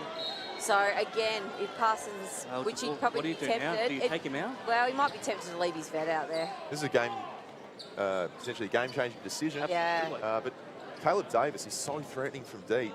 You just have to. Oh, you have to close out. Pressure on him, and he's collected a bit. It's 3 shots for Davis now. Yeah, look, he is, but he's also 1 of 8 from 3 tonight. So again, I think Purser would be kicking himself a little bit. That's where it's interesting. Keeping an eye on it. Do you follow your scout from pre-game where it tells you to close out on him? Or do you make adjustments as the game unfolds when he does go one of 8? So typically, again, I'm only speaking from our experience on the bench, we tend to keep our guys updated. So if shooters are cold, we sort of say to them, look, they're cold. You've still got to respect it. But again, just be mindful. I mean, I don't think Davis is really going to burn Purser off the dribble, to be honest. Emerson back out there for Hawks. It's Purser probing against Davis. Finds Smith under the ring, fakes up, waits rather, and finishes. A clever little play from the veteran. That's why you can't afford to take him out, because no other player on the court can make that pass. Great pass from Purser. But Cooper Hamilton coming back in potentially could be for Purser. That's right. Swaka gets a switch. Goes at Purser. Littering running out of time. 6 seconds on the clock. Puts up a jumper. Waits did really well over the top, but it just doesn't drop on the offensive rebound. It's a foul. We'll go the Hawks' way on the rebound. A great passion from both teams here. We heard from Cody Ellis earlier in the week talking about what this means for his club. He said he's had to work on his pride defensively. He says that's what he's been most proud of this season, is how much better the Senators have been this season defensively. Yeah, and I think he and Caleb Davis have been the key to that. Not renowned defenders, but all of a sudden in this West Coast Classic, they have been outstanding defenders. And you see the switch there. Swaka guarded Purser up the floor. Creates a turnover. I actually don't mind that matchup. I know Swaka's in foul trouble, but just giving Purser something different to think about. A little bit of up and in pressure. Yeah, Thwaites for Swaka are like for like defensively, really. As Smith falls to the ground, as does Littering. He's under a lot of pressure, and Thwaites will find an open Noor Manyang. He nailed one there from earlier. He nails another now. Noor Manyang, take a bow. You have been impressive to start this fourth quarter. Takes you up to 13 points. He's had a massive say on this game. At least 6 rebounds as well. That's what he had at three-quarter time. He's been huge. Surely he could Littering looks hobbled. I was just... He doesn't look right. Yeah, no, he does look hobbled. As we see Ellis check back in to close it out for the last 8. Out to a 5-point lead. Do you think Manyang could potentially start on an SBL side? As Ellis tries to get the ball off Emerson, the youngster still out there for the Hawks, as Kassir comes in on cue to take him away. Possession there for Trevor Gleeson on the sideline. Well done, Trev, getting your looks in early. Tell you what, I don't envy you guys with the MVP voting. I've been told I've got to hand it in with 2 minutes to go. The way the game's going, I'm not going to be ready. Smith with a shot, found some room and makes Thwaites pay. It was a pretty good effort by Thwaites, but he only needs a smaller bit of space. Swaka to Ellis, 2 points the difference. This team going tit for tat the entire game. 12 seconds on the shot clock. It's Davis. Gives the switch, as Swaka goes straight past, the help doesn't come, and an enormous dunk attempt from Swaka. It's not a foul there, Josh. Oh, there's a lot of contact, and Hamilton goes the other way, but misses the basketball gods are making the Hawks pay. Davis finds an open Ellis, these two can shoot, and Manyang again making an impact with an offensive rebound. He's making a big run for that grand final MVP voting. Ellis slowing his team. 6 seconds on the shot clock. They'll need to get it off quick. 3 seconds. Swaka pulls up. No one goes long, but Manyang again, just with that clever hand to find a Senators teammate. Swaka downhill now. 9 seconds on the shot clock. Their third possession this time around as Davis just pulls up from so deep. And again, Senators desperate to get their first piece of silverware. Smith. Kassir. He has Hamilton coming off 30 points on Friday night. He's stepping up this second half for his second 3 here at Bendat Basketball Stadium. Nice by Purser then, making the extra to his shooter. Ryan Smith and Cooper Hamilton have both been cold shooting so far tonight. But now with the game on the line, they both hit massive three-pointers. Tell you what, it's felt like the Senators are dominating, but the Hawks have a 1-point lead. Swaka open from three, and he's touched. Wow. Three, and the foul. Head to the line, Wani Swaka.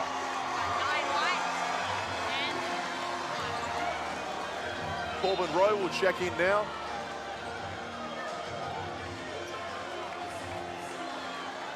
Hadn't been shooting great. Maybe the foul actually helped the ball go in. The adjustment from Smith, you're saying, Pikey? Potentially. It definitely did affect the trajectory of the ball.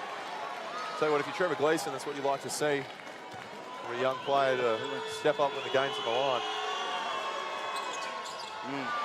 Maybe not to bank in a free throw. But Davis fights through. A lot of contact on that rebound. Yeah, but we've unlucky not to go the other way.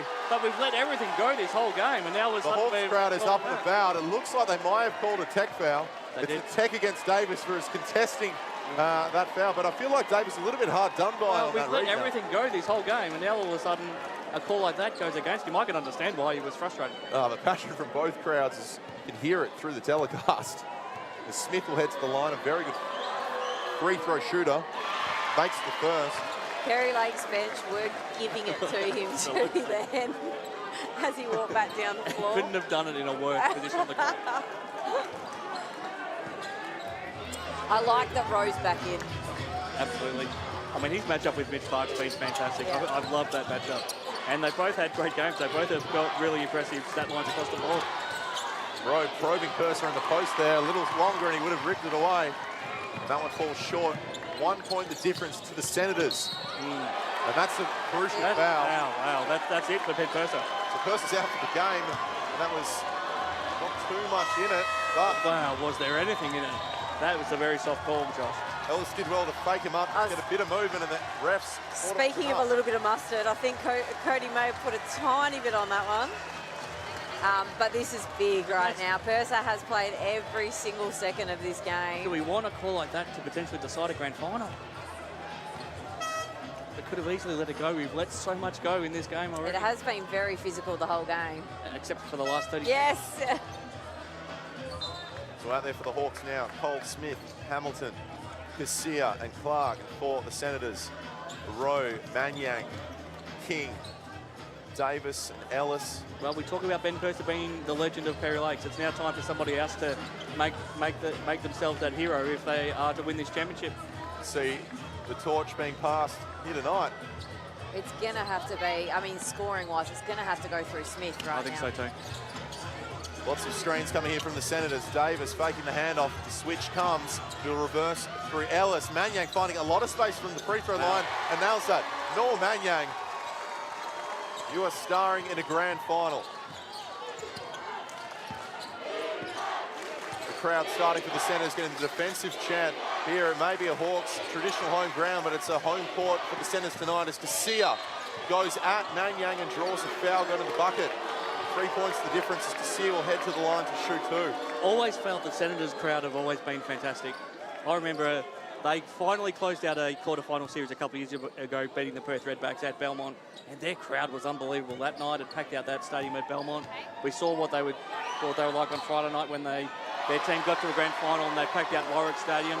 They've got some passionate supporters that they're just so hungry to celebrate some success, and they're getting a little bit closer to being able to do that tonight.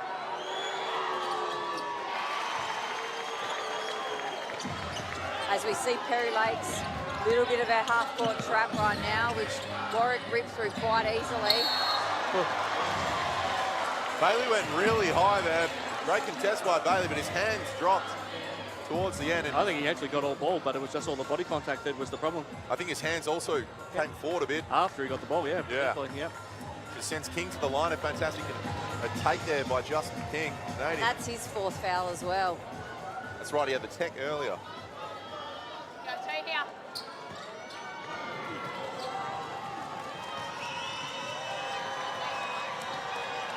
The Hawks crowd getting into King here. He makes the first, averaging 20, almost 22 points per game. Cody Ellis outside of our screen, having a little conversation with his dad and NBL legend, Mike Ellis. Misses the second, but Manyang again with the offensive rebound. Corbin Rowe finding Davis. Norm Manyang everywhere. He's at making a late run for an MVP in this one as King pulls up. A valued shot rather. But all the work they've done by Manyang to get the rebound from the free throw. We're just already seeing the difference with Ben Purser. They're just not the same team without him being out there to run things. Smith pulls up in Manyang's face. That one doesn't drop. And Manyang is out on the break. And it's the size of the Senators that makes the difference on that shot defense. Ryan Smith can shoot it with a hand in his face, but it's a lot tougher when there's a hand that is a 7-foot reach of a hand up against you. Step through from King. It doesn't drop. Cole Heath with a hard rebound. Hamilton's probing on the far side. Garcia. That's a bit of a mismatch. And Davis, Clark asking for a baseline, but finds a naked Cole Heath until Rowe met him at the ring. A lot of contact again. So much contact. Smith put it up. It almost dropped. And eventually it was batted out of court by the Senators. There'll be a timeout. The Perry Lakes Hawks. Really interesting. I feel like they've let stuff go the entire game, and then we get a couple of little touchy ones, and then we're letting it go again. Yeah, it's really hard. And it's really hard to read what the players. Absolutely, we don't know. We're seeing similar plays at one end of the floor and similar up the other, and we're getting completely opposite calls. That's right. And for you guys, what would you like to see happen in the Hawks circle right now? Obviously, they're trailing by 5 points right now. 4 minutes left in this one. No captain, and the Senators really with all the momentum right now. Oh, look, I think they've got to be particularly aggressive defensively. Again, they switch all year. I think, again, they're going to have to play to their strengths. I didn't mind the little half-court trap that they threw in, even if they want to go a little bit. There's 4 minutes left, a couple of possessions of zone, just to throw some doubt into Warwick's mind down the stretch and then go back to their bread and butter. My biggest concern is not so much them getting stops, but where their scores are going to come from down the other end. I think they can generate a couple of stops because they're pretty good defensively, but I'm not sure where they're going to get their scores from. Yeah, I completely agree. I think they're okay defensively with the lineup that they've got, but Ryan Smith is their best offensive player, but he's better when somebody can find him, and he's a catch-and-shoot player. He's not so great creating his own shot. He was forced to do it there and didn't get off a great look. I just don't know who on this team can create their own points right now, and I think that could be the biggest difference. The Hawks baseline ball. We have two former SBL coaches of the year, and Mike Ellis and Coach Parsons. So we can expect some adjustments both sides, and two very experienced coaches in the clutch. Thanks, guys. Thank you. The Hawks will have a baseline through Smith. Screen coming for Hamilton. If he has space, he will have a look. Clark, Hamilton coming back down. There's screens everywhere for Smith. Eventually, Kasia gets the release, and there's 6 seconds on the clock. He goes past Manyang, loses the ball, and Davis comes away with it. Hughes calling for the foul on Davis after Kasia collided. The ball was stripped away. And normally I'd say Clark to generate some offense just because he's so quick, but Corbin Rowe is so good defensively. He is so up in your face, it's so tough. No one is getting past him. I actually think he has been one of the best players on court tonight and done everything right defensively. He's snuck in a couple of times for some cheeky doubles. He's scored picked more up than he some usually steals. does too. Yeah, he's been very, very good in my mind for it tonight. So they head to the line. Foul trouble for the Hawks. Davis hits the first. I just don't think the Hawks have a lot of points left in them. It's going to be tough on them to make up a potential 7-point deficit. We'll need someone to step up for a big effort here. 7 points the difference, 4 minutes remaining. And a big effort here from Clark, Smith, potentially Hamilton. He had 30 on Friday. The Senators are in control. Oh, there's an offensive foul. Corbin Rowe. That was a great defensive play again, Corbin Rowe. He just picked that Mitch Clark and dropped his head. That referees called the charge. That person who gets the 3 votes is going to be very tough to judge, Josh. I don't envy you guys at the end of season and end of match voting at the end of this one. The Senators can smell their first piece of silverware. And we've got the Corbin chant going up too from the Senators fans. Corbin chant? Yeah, I don't know if he's had that too often in his life. Maybe at college. Can't remember it with the Wildcats. As a double comes for Corbin, the man that the crowds are chanting. Manyang sets a terror on Clark to give him some space. Going downhill row, finds Davis wide open on the wing, and that one falls short. Smith with the clever touch, and Hamilton. The Hawks have the numbers, 4-2. Clark under the ring, Hamilton as well. But the centre is in the corner. Well, called the block on row this time. And Cole Heath fell hard. But he just plays his defence with such an amazing intensity. He plays at a level that no one else can get to on that floor. And I know he didn't get the call going his way that time, but a guy that's a lot bigger than him in Bailey Cole, it just made him earn every bit of that. Very strong out there. NBL level defender. Absolutely. Got really long arms as well. He does, yeah. His wingspan is unbelievable. I actually hadn't really noticed that before until calling this game tonight. That also makes it exceptionally tough. Absolutely. So the Hawks have it baseline, 3.5 minutes remaining, still within reach. Foul trouble now for the Senators as well.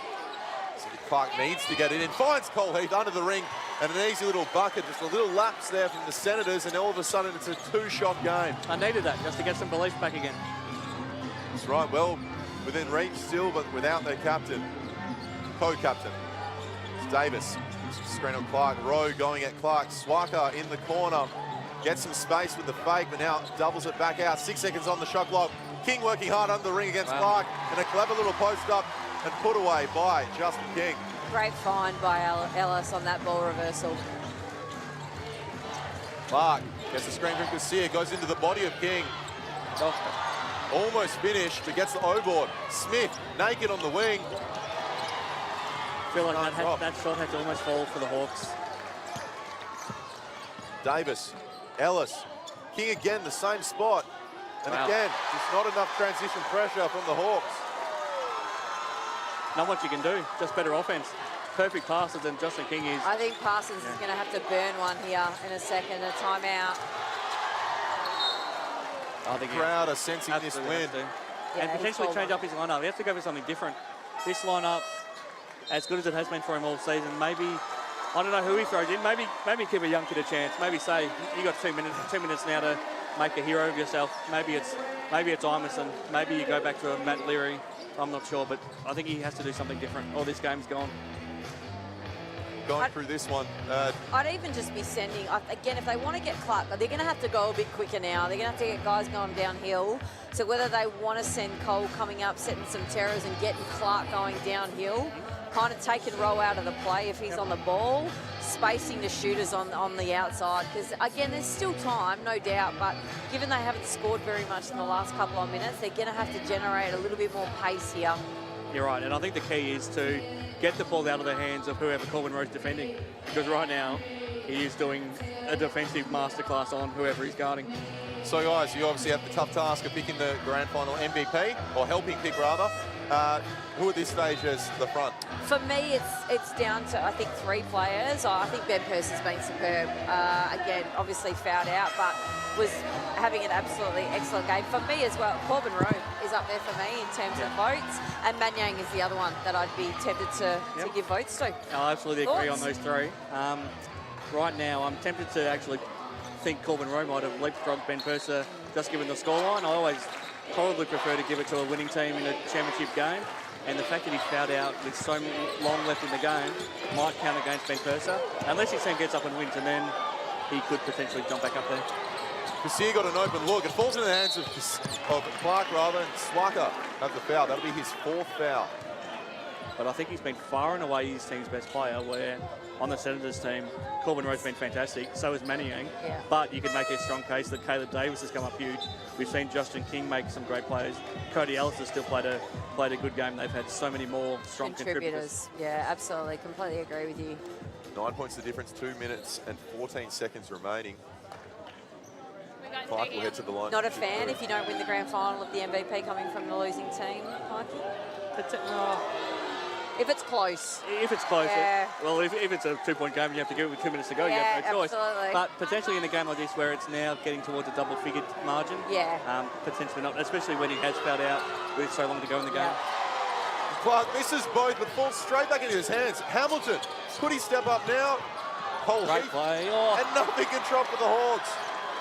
The finish for the Hawks here is similar to the Senators' start. Yeah, they've missed some bunnies the last couple of plays. They need a stop here to have any sort of chance with 9 points And in it, Smucker trying to use some clock here. To be fair, knowing what an ultimate team man Ben Purser is, he wouldn't want to win the award necessarily if his team lost either. King in the corner, 2 seconds on the shot clock. There's a foul there from Hamilton. Gonna head to the line. You're right, Justin King has also made a late push here. Justin King also making a late push. He's been impactful since Purser went to the bench. Was this Adam Bowler's instructions to give it with so long left in the game? I got tapped. So you guys are the experts. Oh, I'm not ruling out the Hawks are still pulling out something here. If anyone can do it, this Hawks team could if Ryan Smith or Cooper Hamilton catches fire. Swacker just getting some guidance from Ellis, his coach on the sideline. Look, it's not handed in yet, guys, so we can put a line through 3 things depending on this last minute 40. So 11 points in it. They need some sort of response. Hamilton pulls up for the mid-range and that falls short. The captain Ellis guiding that to the ground. Every stop, they're getting an extra step closer to a first championship at the Senators, Josh. Good pressure here from the Hawks and a scramble between both teams. Garcia, Davis, all in the pylon. Swiker at the bottom. Frustration. Possession error to the Hawks, so they've still got a chance. Have to score now. They can't have one possession now where they don't score. They need to score every time down the floor. Now, who says the West Coast Classic means nothing? These teams are fighting tooth and nail. Competitive as ever. Senators fans getting to their feet to potentially clap them home. Fantastic crowd here tonight too, Josh. Great to see so many people in the building. Absolutely rocking here at Bendat Basketball Stadium as Clark almost gets a terrace screen help. And he pulls up in transition. A beautiful 3 from Mitch Clark. The Hawks need a response, and potentially it comes through the 20-year-old. And I like it. Just set a terror, let him go downhill, clear out the guy on the ball. That's exactly what you called for, Fleur. You should be a coach.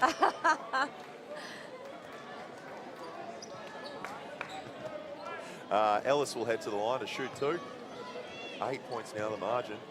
It's like the Hawks will... I actually love the fact that CJ Jackson a few weeks ago came out and talked about how there's no reason why we can't have female head coaches in the league. Let's hope it happens pretty soon, and there's no reason why Fleur couldn't be the first one to do it, Josh. You're very, very kind. Garcia guarded by King. The Hawks likely to looking on. King, a little slip from Garcia and it falls in his hands. Clark collides with Al. Broadcast table and King goes in the distance and finishes the contested layup. The flex from King as Clark collides with our table. Cole Heath did well to stay upright, but the King water's did gone better everywhere to though, finish. Josh. The water has done havoc. Just as he proclaimed Flo McIntyre the next SBL I think I've men's just taken head a coach. charge in the men's SBL Grand Final. Oh, I'm going to count. I'm going to count that. You can absolutely claim that. How much of that water got on the two of you?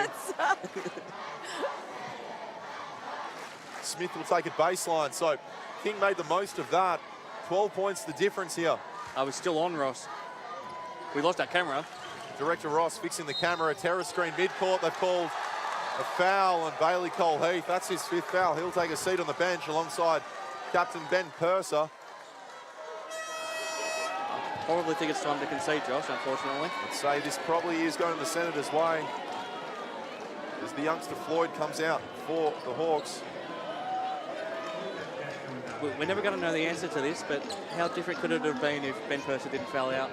Oh, I think it could have been very different. I'd say the offense, just creating offense, not necessarily for... Oh, he's passing. He's passing. Yeah, the passing tonight. His passing was unbelievable. But wouldn't take anything away from the Senators. They've played fully an deserve absolute it. guts They've been the tonight. best team this whole competition, and they fully deserve to be winning this championship. They can smell their first piece of silverware. And I like the fact that SBL they've done it without having to bring anyone from the outside.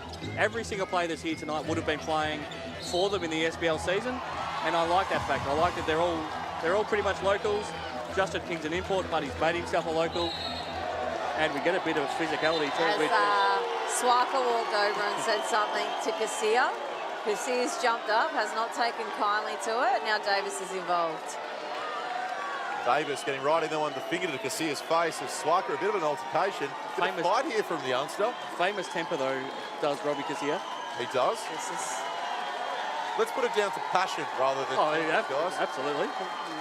There's nothing but fairness in his Yes, in his body. Swiker did have a cheeky little word to him as he was on the floor. which Cassier's jumped up and reacted. Fair enough too. Don't let the youngster get too much of a chip up on you. Double technicals. Davis has been called. That's his second. The centres clear the bench. Some of the youngsters and a veteran comes on. Interesting, Ethan Elliott out there, 16. He's had some great highlights this year. I was there for his debut. It was unbelievable. 12 points on debut when he was still 15. And then a couple of weeks ago, he had 21 points as well as a 16-year-old in this competition. Unbelievable. Watch out for this kid. Lefty. Yep. Super quick, can shoot the ball. Tom Witt's also out there, almost double his age. Well, double his age and I think 38 years old. Well and truly old enough to almost be his granddad. Contrasting haircuts too. That's right. I imagine Tommy used to rock the old man bun potentially one day. It's been about a year. And Swaka heads to the free throw line. Now the crowd. Caleb has to leave, which is a bit unfortunate for Caleb. Got his second technical foul, so he has to leave the building, and he'll rejoin the celebrations in 32 seconds. Well, he's just peeking around the corner, but Swaka will take these 2 free throws. This is the first, but it doesn't really matter. 12 points the difference, 32 seconds remaining. The Senators fans are on their feet. But what a story for Tom Witts. He's been an amazing SBL servant. 343 games. He started up at Kalgoorlie while he was working as a policeman, spent some time with the Wolves, then he went to Geraldton to continue working as a policeman and played a few years at the Bucks, and now he's been at the Senators as well for the last 7 or 8 years. Initially his dad came out here to play as an import. A fantastic story for Tom Witts to be getting an SBL or a West Coast Classic Championship. Spike pulls up to try and trim this deficit. 19 seconds remaining. The Senators have this one. Hodge out there as well, steps through, a nice little step through from the bench scorer. The crowd love a garbage time bucket. I certainly do as well. 10 seconds remaining. Smith will dribble out this one. They were the 2018 SBL Grand finalists and champions, but the Senators are the stars here tonight. Their first piece of silverware ever in the 31 years of the SBL. The Warwick Senators starred throughout the West Coast Classic season. They won tonight and were challenged by the Hawks. Who says this meant nothing? It definitely meant to these Warwick Senators. Fleur, what was your takeaway from the game? Look at that crowd. Fantastic game, and we expected it to be. I'm just glad it was close the whole way through. Disappointing that Perth fouled out, because I do feel like for sure that had an impact down the stretch. But again, stoked for Warwick. They've been without the silverware for a long, long time, and with a benchmark the entire year. Well, you say, Josh, that this doesn't mean anything. I would suggest this is the greatest night in the history of the club, whether it's the Sterling Senators or the Warwick Senators. Their first championship, but this is a massive achievement, and to do it with their favourite son as their coach, Mike Ellis, and then his son playing Cody as the captain on this team. It's just unbelievable. The Ellis family is synonymous with everything at the Senators, whether it's Glenn, Mike or Cody. So this whole journey for Mike, it was frustrating for him for the last 5 years, bowing out in quarterfinals and semi-finals, and at times having teams that he felt just didn't want to win enough and wasn't ready to do the dirty work. They've done all of that in this West Coast Classic, and I couldn't be happy for Mike, Cody and everyone at the Senators, because this is fully deserved.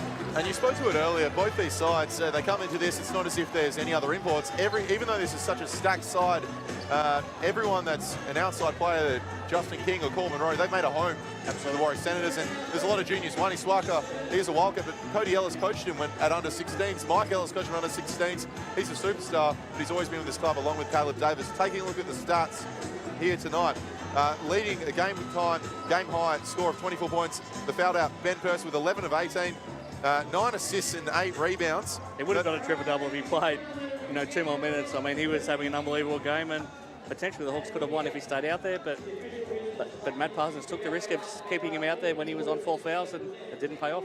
And taking a look at the scorers, spread of scoring amongst the Senators, 17 points for Caleb Davis and 9 rebounds, despite fouling out at the end with the double technical. He had his impact on the game. 19 points to Justin King. Very good work from Justin King. 15 points and 6 rebounds, 6 assists. Corbin Rowe, 15 points, 10 rebounds to Nor Manyang. Nor Manyang coming in, you said he was a bit of a wildcat. 6 of 11 from the field, 4 of 4 from the free throw line, 2 of 4 from deep, and they were deep, real deep threes, contested. So fantastic effort by the Senators as they are about to receive the runner-up medals.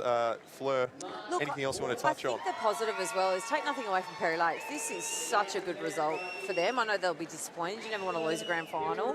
But what they've built this year in terms of their style of play and how they went about it, they should be very, very proud of everything this year. And I think unfortunate for them that it's ended this way, but certainly exciting times in terms of where they're building. And you add a couple of imports into that group and watch out in 2021. Yeah, and Sean Reddy's back too. He's keen to go around again for one more year next year. I love what Matty Parsons has done, and this was a great way to trial his new game style.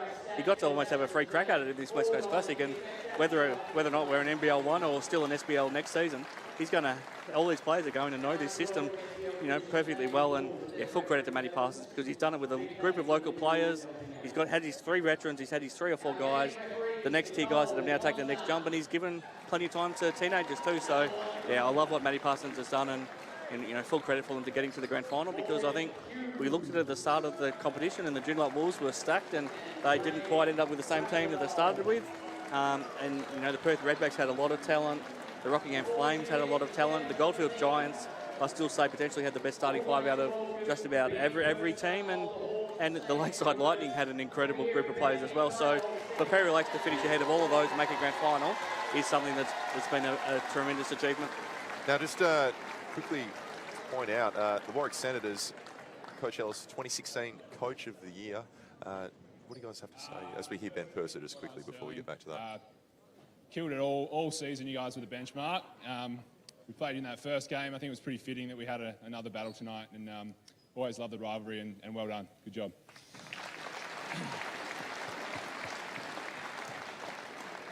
Obviously, going to echo the same sentiment that they said last night about being able to have this season.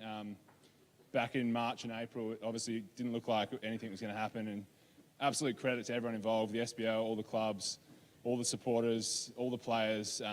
Just amazing to be able to have this. Like, over East, I've been locked down, for 3-4 months, so well done to everyone involved in basketball in WA.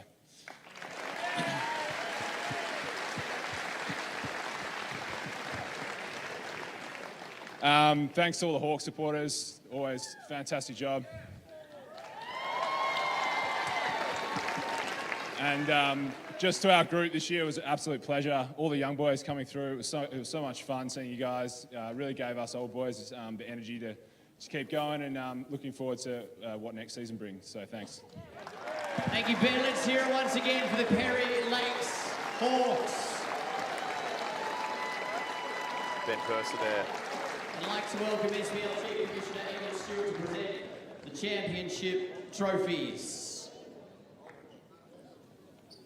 You ready to meet your championship team, Senators? Let's get them out. Number 4, Ash Dog Pound Littlerick. What a game this guy had. Number 5, Caleb Davis. Another great game. Number 8, Justin King. The Wildcat, the Senator. Number 9, Wani Swaka Lobolu. Number 11, Jared Ho. The young gun, 12, Ethan Elliott. Number 13, Isaac Campion. Number 17, Jay Thwaites. Hey, Senators, where's that Corbin chant? Number 20, Corbin Rowe. Amazing game by this guy, 22, Norman Yang. We're going to come back to 24. Coming back to you. Number 44, Tom Witts. The assistant coaches, Jason Cooperas, Peter Feast, Sam Dean. Your team managers, Justin Kelly Hodge, the chaplain, Travis Fitch.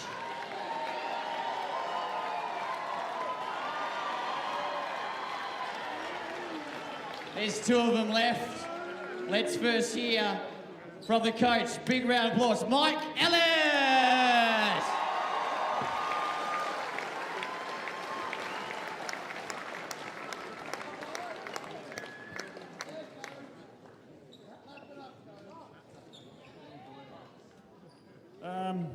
If I said I wasn't going to be long, all these guys would just piss themselves laughing. But I won't this time. I just want to say, firstly, to Matt and his team, hell of a season, great effort. We always knew it was going to be one hell of a game, and it certainly was. That score is certainly no indication of the game. It was just a dogfight the whole way, and I totally respect your guys. It's a great effort, and thank you very much for the game.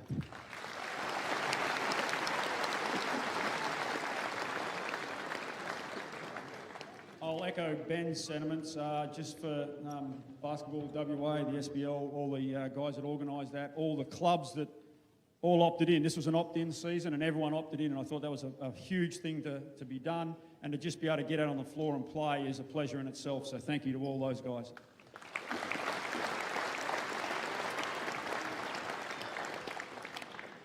The penultimate to the crowd.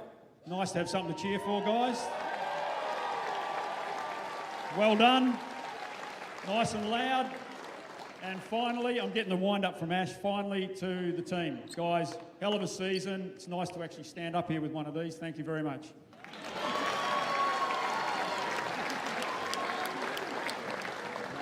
It's one lone man we left.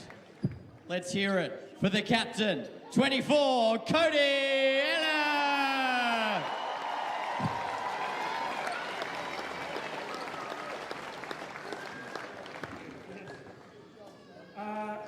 Yeah, real happy to be going last in the speeches. You guys have said it all. But look, massive thanks to Benny and his boys. You know, you guys have fought hard all year. Like you said, whenever we play, it's always a dogfight. But we love playing against you guys because it's always a good contest. Thanks to BWA for putting this on. You know, one of the only leagues going on around the world, which is awesome. Massive thank you to our fans.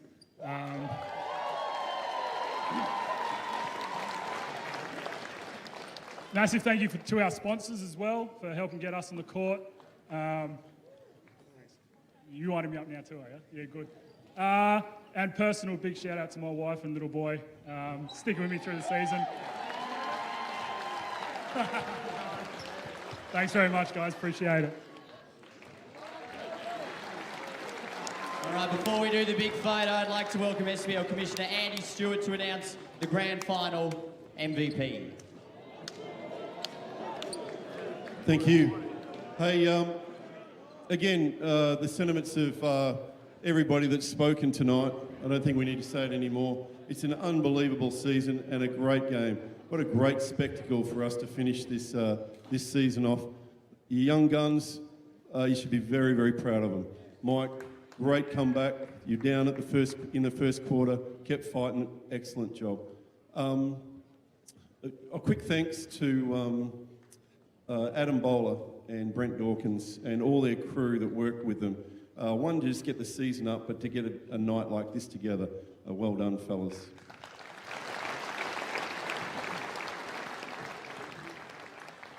And the game MVP, he shot 78% from the field at 15 points, 6 rebounds, 6 assists, 10 slides on the floor, 14 bruises. Well done, Corbin Rowe.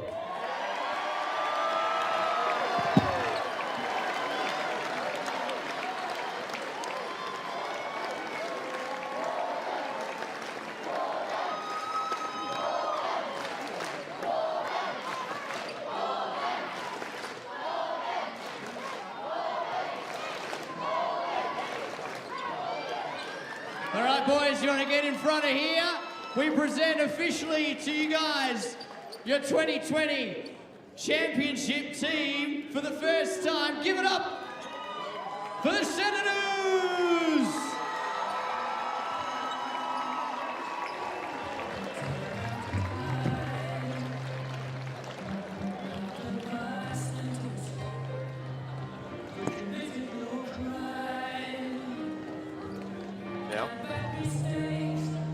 We see the guys about to celebrate. I think there's going to be confetti guns soon, but a well-earned championship for a team that star-studded have come together this year and won their first banner for basketball within this state. A well-earned championship for the Warwick Senators, and we heard from players, representatives on both sides just then, and how much this means. And I'll start with you, Fleur. Corbin Rowe, finals MVP, had a fantastic spectacle of a game. Why was he chosen by you? Look, I think it probably could have gone to him or Perth, to be perfectly honest. Look, for me, Rowe just did everything, and there's stuff that I think, you know, Andy Stewart read out his stats, but the stuff that he did off the ball and defensively, there was so many things that did not show up on a stat sheet. And for me, he just dictated everything that went on in that game. So for me, he was a clear-cut choice for Warwick. But again, I'd like to praise Mannion because I thought he had a huge second half, offensive rebounds, hit a couple of big threes. But again, Percy was outstanding, absolutely outstanding. Yeah, I can't agree more. I just think when we end up with a 15-point scoreline at the end of the night, it has to go to the best player on the winning team, I think, and Corbin Rowe was that. He was the best defender on the floor for any team by an absolute mile. Just the energy that he plays his defence at, it makes him an absolute nightmare to play against. And he did well offensively. I mean, he still scores 15 points and shoots the ball really efficiently, 7 of 9, as Andy pointed out. You know, six rebounds, 6 assists, and it's like Andy also said, the dives on the floor, the hustle plays, just everything he did. He was outstanding. But like he also said, Fleur, nor Maniang, they don't win that game without him playing the role that he did. The massive three-pointers he made was huge, but the rebounding, the defense he played to change shots, to be a defensive presence, and they were plus 23 with him on the floor. Wow. An unbelievable number, but full credit to Ben Purser. If he plays, probably only has to play 2 more minutes of the game, and potentially he does get that grand final MVP and ends up with a triple-double because he had 24 points, 9 assists, 8 rebounds in 34 minutes. If he plays 38 minutes, it could have been so much different for him and for the Prairie Lakes Hawks. Well, it was a controversial call at the time, but we have a definitive winner, and we see Cody Ellis there celebrating with friends, family, and the Senators. Family and the volunteers, the backbone of these clubs, just elated out there. Justin King also. Caleb Davis is another one. Justin King and Caleb Davis also just producing enough to get the job done here tonight. Caleb Davis didn't have the easiest night, but second half ended up with 17 points, 9 rebounds, a couple of charges, and an ejection. A very big rejection. Ejection. Oh, ejection, yes, a handy ejection. One thing I also wanted to point out, the Senators, they have this core. A lot of these players, they've said they want to stay in WA. Cody Ellis isn't going to play, doesn't think he'll play NBL again. Caleb Davis the same. They've still got a lot of basketball ahead of him. Well, this could be the start of a winning culture now. They have never been able to break through. They've had so many good teams that have reached playoffs, but now they've finally broken through. They should be aiming to now win whatever the championship is next year. They should be aiming to now win that. Yeah, look, absolutely. I think the pleasing thing about this season is that coaches have had a look at some depth in their bench. They've blooded some young guys.